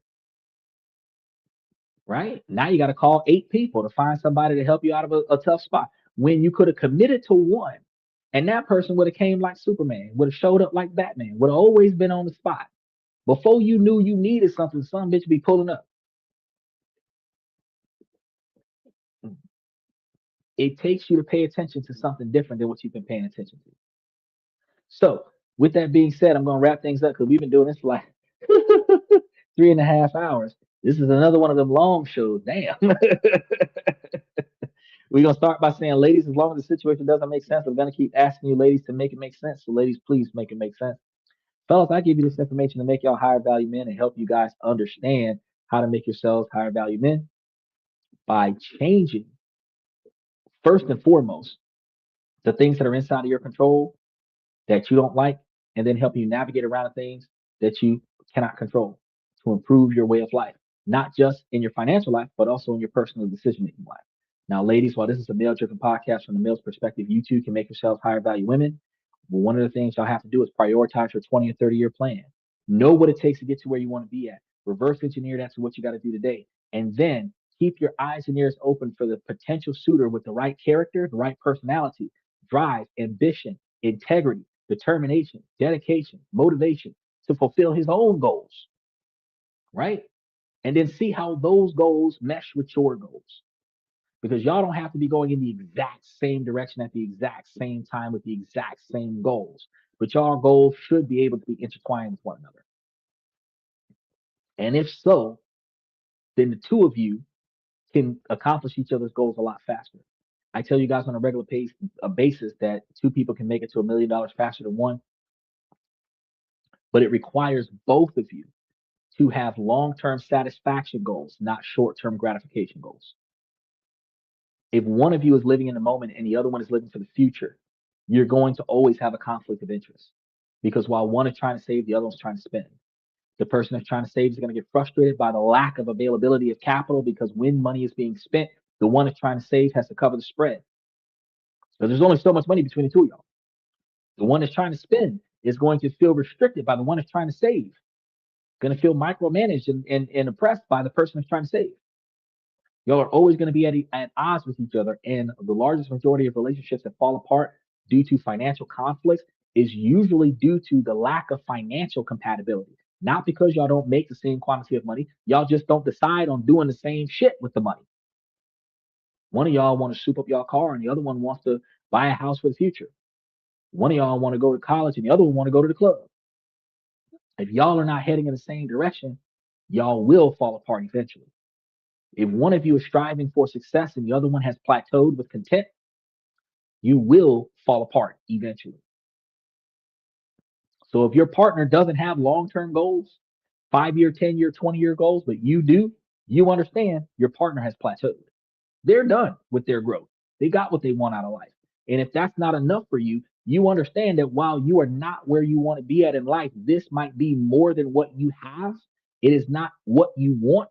You get into a relationship with this person right now, you will find yourself over time outgrowing that person. And now you've spent 5 or 10 years in a relationship with somebody that you knew wasn't good for you because they had short-term goals that they had already or almost completely met. And you have long-term goals where you are nowhere near where you want to be at in life. And you know how they say we came out the mud, but if we came out the mud together and you was good being in the mud, at the end of the day, I'm gonna be the only one getting cleaned up. Because that's not where I wanted to be at in life. You good where you at. I'm not good where we at. I know a lot of y'all started from the bottom, now we're here, but if we started in the fucking basement and we're still in the fucking basement, how are you sitting over here celebrating that shit? If you started from the basement and you at least made it to the ground floor with your goal to be on the roof, now we're talking. But if you good where you at, we started from the bottom, but we still at the bottom. You know what I mean? And we proud of that because we got extra money to waste. At the end of the day, that's not going to mesh well with somebody who wants to be on top. If you want to be part of the top 25 percentile, if you want to be part of the top 10 percentile, and you're in the bottom 25 percentile, you got a long way to go. So if you got somebody on the bottom 25 percentile that's okay with plateauing at the bottom 50 percentile, you still got a long way to go. They're almost where they want to be at in life. Right? So y'all got to pay attention to those things, not how much money that somebody spends on you on a first date, not the lavish restaurant that you take you to, not the expensive car that they pick you up in, not the expensive bouquet of roses that they bought, not all the gifts that they bribe you with from date to date. Where the fuck do they plan on being at in the next 10 years? Because if they spending all this money on these dates, but they living in a Section 8 house, they fucking up their own money. If they living in the projects and they riding around in the Bentley, taking you to 5-star restaurants and buying you 5-carat jewelry, yeah, that's the lifestyle that you would like to have. But that house was supposed to be in the suburbs in a gated community, and since he ain't got that, he's not supposed to be spending that kind of money on you. So you got to understand that his decision making skills doesn't benefit you because he's willing to waste opportunity of investing his future to impress you today, which also means that in the future, he will be willing to waste opportunities for y'all's retirement to impress you that day or somebody else. He will never be striving for a future of no stress because he's willing to take his extra and waste it now for short term gratification. That's the kind of observations you're supposed to be paying attention to when somebody takes you out on the first date. So if he ain't saying, man, let me put some gas in this car and take you around the corner to this little $5 spot, $10 spot, he could take you to a hole in the wall somewhere. We call them hole in the walls, but they're little small mom and pop shops that not too many people know about. That's very affordable. There's very few people there. We can have a quiet conversation with one another, enjoy our night out in a public place where you feel comfortable. I feel comfortable too, but we ain't spending $50 between the two of us, right? That makes way more sense then $500 night tonight, $500 night next week, $500 night the week after that. I just spent $750. Now you might sleep with me because I spent $750. But you got to think about shit. If he did that every month, that's $7,500 in 10 months. You know how that's a damn Roth IRA. That's a Roth IRA. That is total retirement plan on 3 days a month. We got to do better. That's one of the reasons why broke people stay broke because broke people make broke people decisions, broke minded decisions. It's not because we're oppressed. It's not because we're held down. It's not because a man is doing something. It's not because of 75 years ago oppression. It's because in modern 2026, we have bad decision making skills. We have bad money management skills that we learned from our predecessors, our parents, our grandparents, our sisters, our brothers, the people on social media who waste money on things that is lifestyle creep. And then we try to emulate that. We got to stop that. If where you want to be at in 20 years is what you're seeing on social media today, that's what you need to strive for then. You want that multi-million dollar income where you have that multi-million dollar lifestyle where you can go places with freedom and not have to worry about clocking in nowhere. Set that lifestyle up for yourself. So instead of wanting to live that life today, make that your future goals. And then once you get there, then you can say with confidence that I now have the life that I've always wanted. But I'm living it stress free. I'm not burning the candle at both ends and taking the same handful of dollars and putting it on two different lifestyles, the lifestyle of responsibility and the lifestyle of societal impressions, societal applause. Because I keep getting on these folks with that the over the top proms that they had this year with the refund money that they got. And I'm sitting over here thinking, man, they could have bought them kids a brand new car cash up front where they would have had something to go to work with every day. They could have paid for them kids tuition with that money that they wasted on that prom. From what I hear, I don't know if it's a rumor or not, but it sounds like one of the kids got killed after the prom because he was flashing all that money before the prom. He would probably still been alive today if he would have wore a regular fucking suit from Walmart, took his ass to prom, and took the rest of that damn money and put it towards something. They could have bought houses with that, where they would have owned the house instead of renting from a landlord that won't fix the property.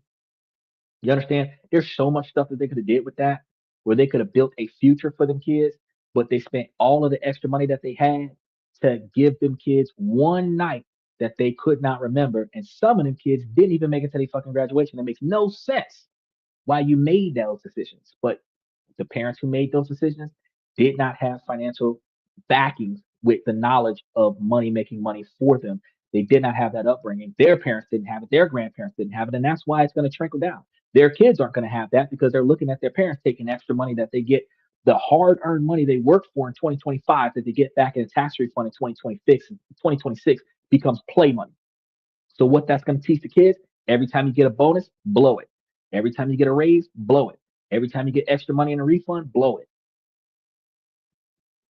But when your check come up short because you're sick, you ain't got enough money. When your check come up short because you're laid off, you ain't got enough money. Look at the government furloughed twice in 6 months, 2 months at a time, each time. That 25 grand would have covered you 6 months worth of expenses for some folks. And they wasted all of that for one night of entertainment. You understand? That is the bad decision making that keep life struggling. I would have preferred to put that money in a place where I had guaranteed money coming in every time and then take that extra money that I had coming in guaranteed. Because if you put 25 grand aside, even at 10% return, that's $2,500, which is almost like $250 a month. And if I got $250 a month of play money that I can use to go and have fun while my regular paycheck is going on, take care of everything else, that makes a lot more sense to get paid from a brokerage account to cover my entertainment than for me to take the principal and go cover my entertainment.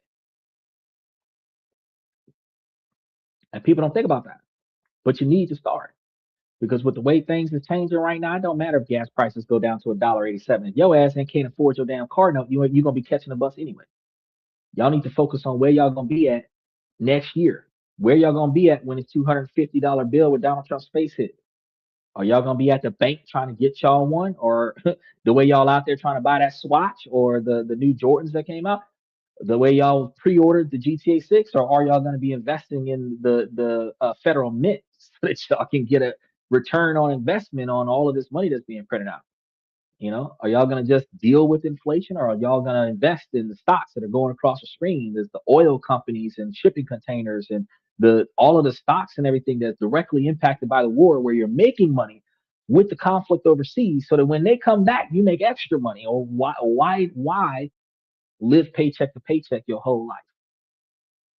Why not set up a future where your ass ain't got to work? No matter how old you are, your ass ain't got to work. You ain't got to go be no door greeter at Walmart, Lowe's, Home Depot. You know what I mean? You ain't got to work on no job where your boss is a third of your age. You in your 60s, they in their 20s, telling you what to do. You train them, and now they telling you what to do. You don't need to be in that kind of situation. You can stay at your house. You don't even have to work from your house. You can stay at your house. You wake up and money is being deposited into your bank account because it's supposed to be. You know what I mean? That is true retirement. And until y'all start making the minds up to get it set up that way, y'all will forever be struggling to make ends meet, getting paid for your presence, not for your personal value. And y'all will forever be stressed out because you got to get up and go to work, even if you don't want to. You got to show, and then if you don't got enough money, you got to show up twice as much because you got to make extra money. You don't even have the mindset to start up your own business where you at least work for yourself. You don't have to answer to somebody that you don't know or don't like, right? Your attitude is better when it's your business, not somebody else's, because you make the policies and the rules, but you do what it takes to keep the customers coming in. But it would still be so much more beneficial, even if you work for yourself, if you set up the kind of business where your employees was doing a job for you so that you could rest. Because we're not getting no younger. We're not. The older that we get, the harder it is to get out of bed every day and go deal with that bullshit. So why not, while you got the energy in you, do you not build the kind of financial foundation so that when you no longer can psychologically and emotionally put up with that bullshit, when you can no longer physically put up with that bullshit, you can literally look them in the face and say, fuck y'all, I'm out, and take your ass back home and never leave the house again unless you want to do something that you prefer to do, because your money is at the touch of a button and it will always come in. So all your bills will always get paid. Your entertainment and travel will always be covered because you built your future to be that way. Then all you got to do is just live under the capital that you have built to come in on a regular basis. Because even if you build a life of retirement, if you spend more money than what's coming in, you're still going to be living from paycheck to paycheck. You just don't got to work for the money. If you live on 30 to 40% of the money that's coming in on your retirement, yeah, you still got an extra 20% to take to travel and reinvest the rest for inflation, but you now have growth on top of luxury entertainment, on top of guaranteed financial stability. Even if the stock market shifts, your money is going to be consistent. Even if certain shit crash, your money is still going to be consistent. But right now, with massive layoffs, AI taking over manual labor jobs, AI taking over tedious, mediocre daily routine jobs, you could be working in a company for 25, 30 years and get fired because a computer can do your job just as good as you. You could be one of the best performers on the shift and still lose your job because a computer replaced you. Not the Mexicans, a fucking computer.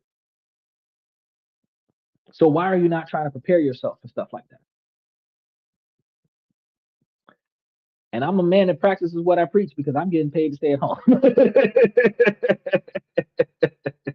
I get paid to stay at home. When I log off, I get on my my cell phone and I look at my portfolio and I just start making moving money around. That's it. Then I take my ass to bed. Hardest part of my day is making sure that the podcast run the way I wanted to run. Right? It's not because I gotta go to some brick and mortar building and clock in and get talked to like garbage by the manager, the customers, and some of my colleagues. No. So you guys got to figure it out because it is possible. And I know it's possible because I'm doing it. So with that being said, I want to thank you guys for coming to this and that. I'm your host, Xander, where we talk about this, that, and everything in between. And I will see you guys.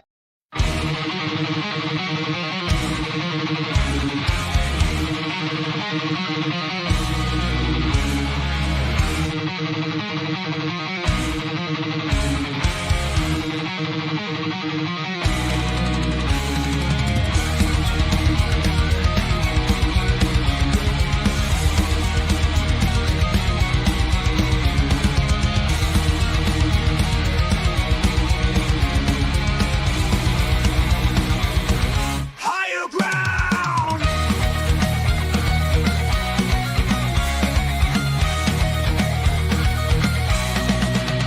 Used to chase validation, now I validate myself. Building inner strength, putting doubt upon the shelf. No more unnecessary drama, no more wasted time. Climbing higher, constantly making my own climb. Standing on higher ground where excellence is found. My potential knows no bounds, raising the bar, breaking ground.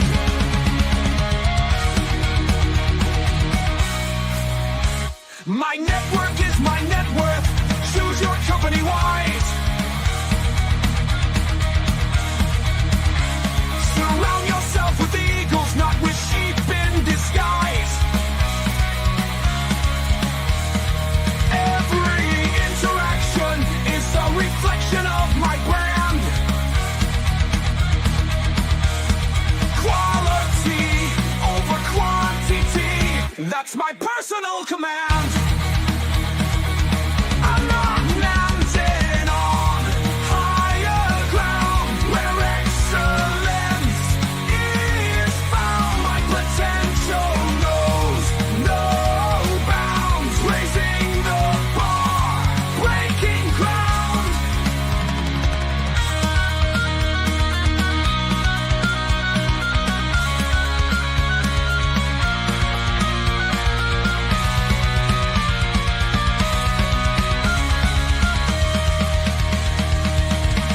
I'm not just living, I'm manifesting my vision, cutting through limitations with surgical precision. My expectations are my compass, my respect is my shield to mediocrity and chaos. I will never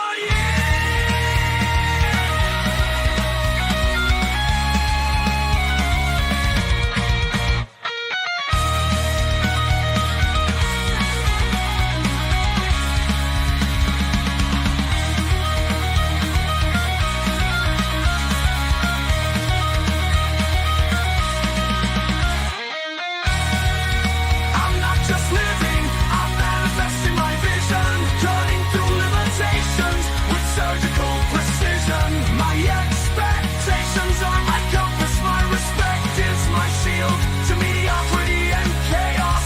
I will never yield.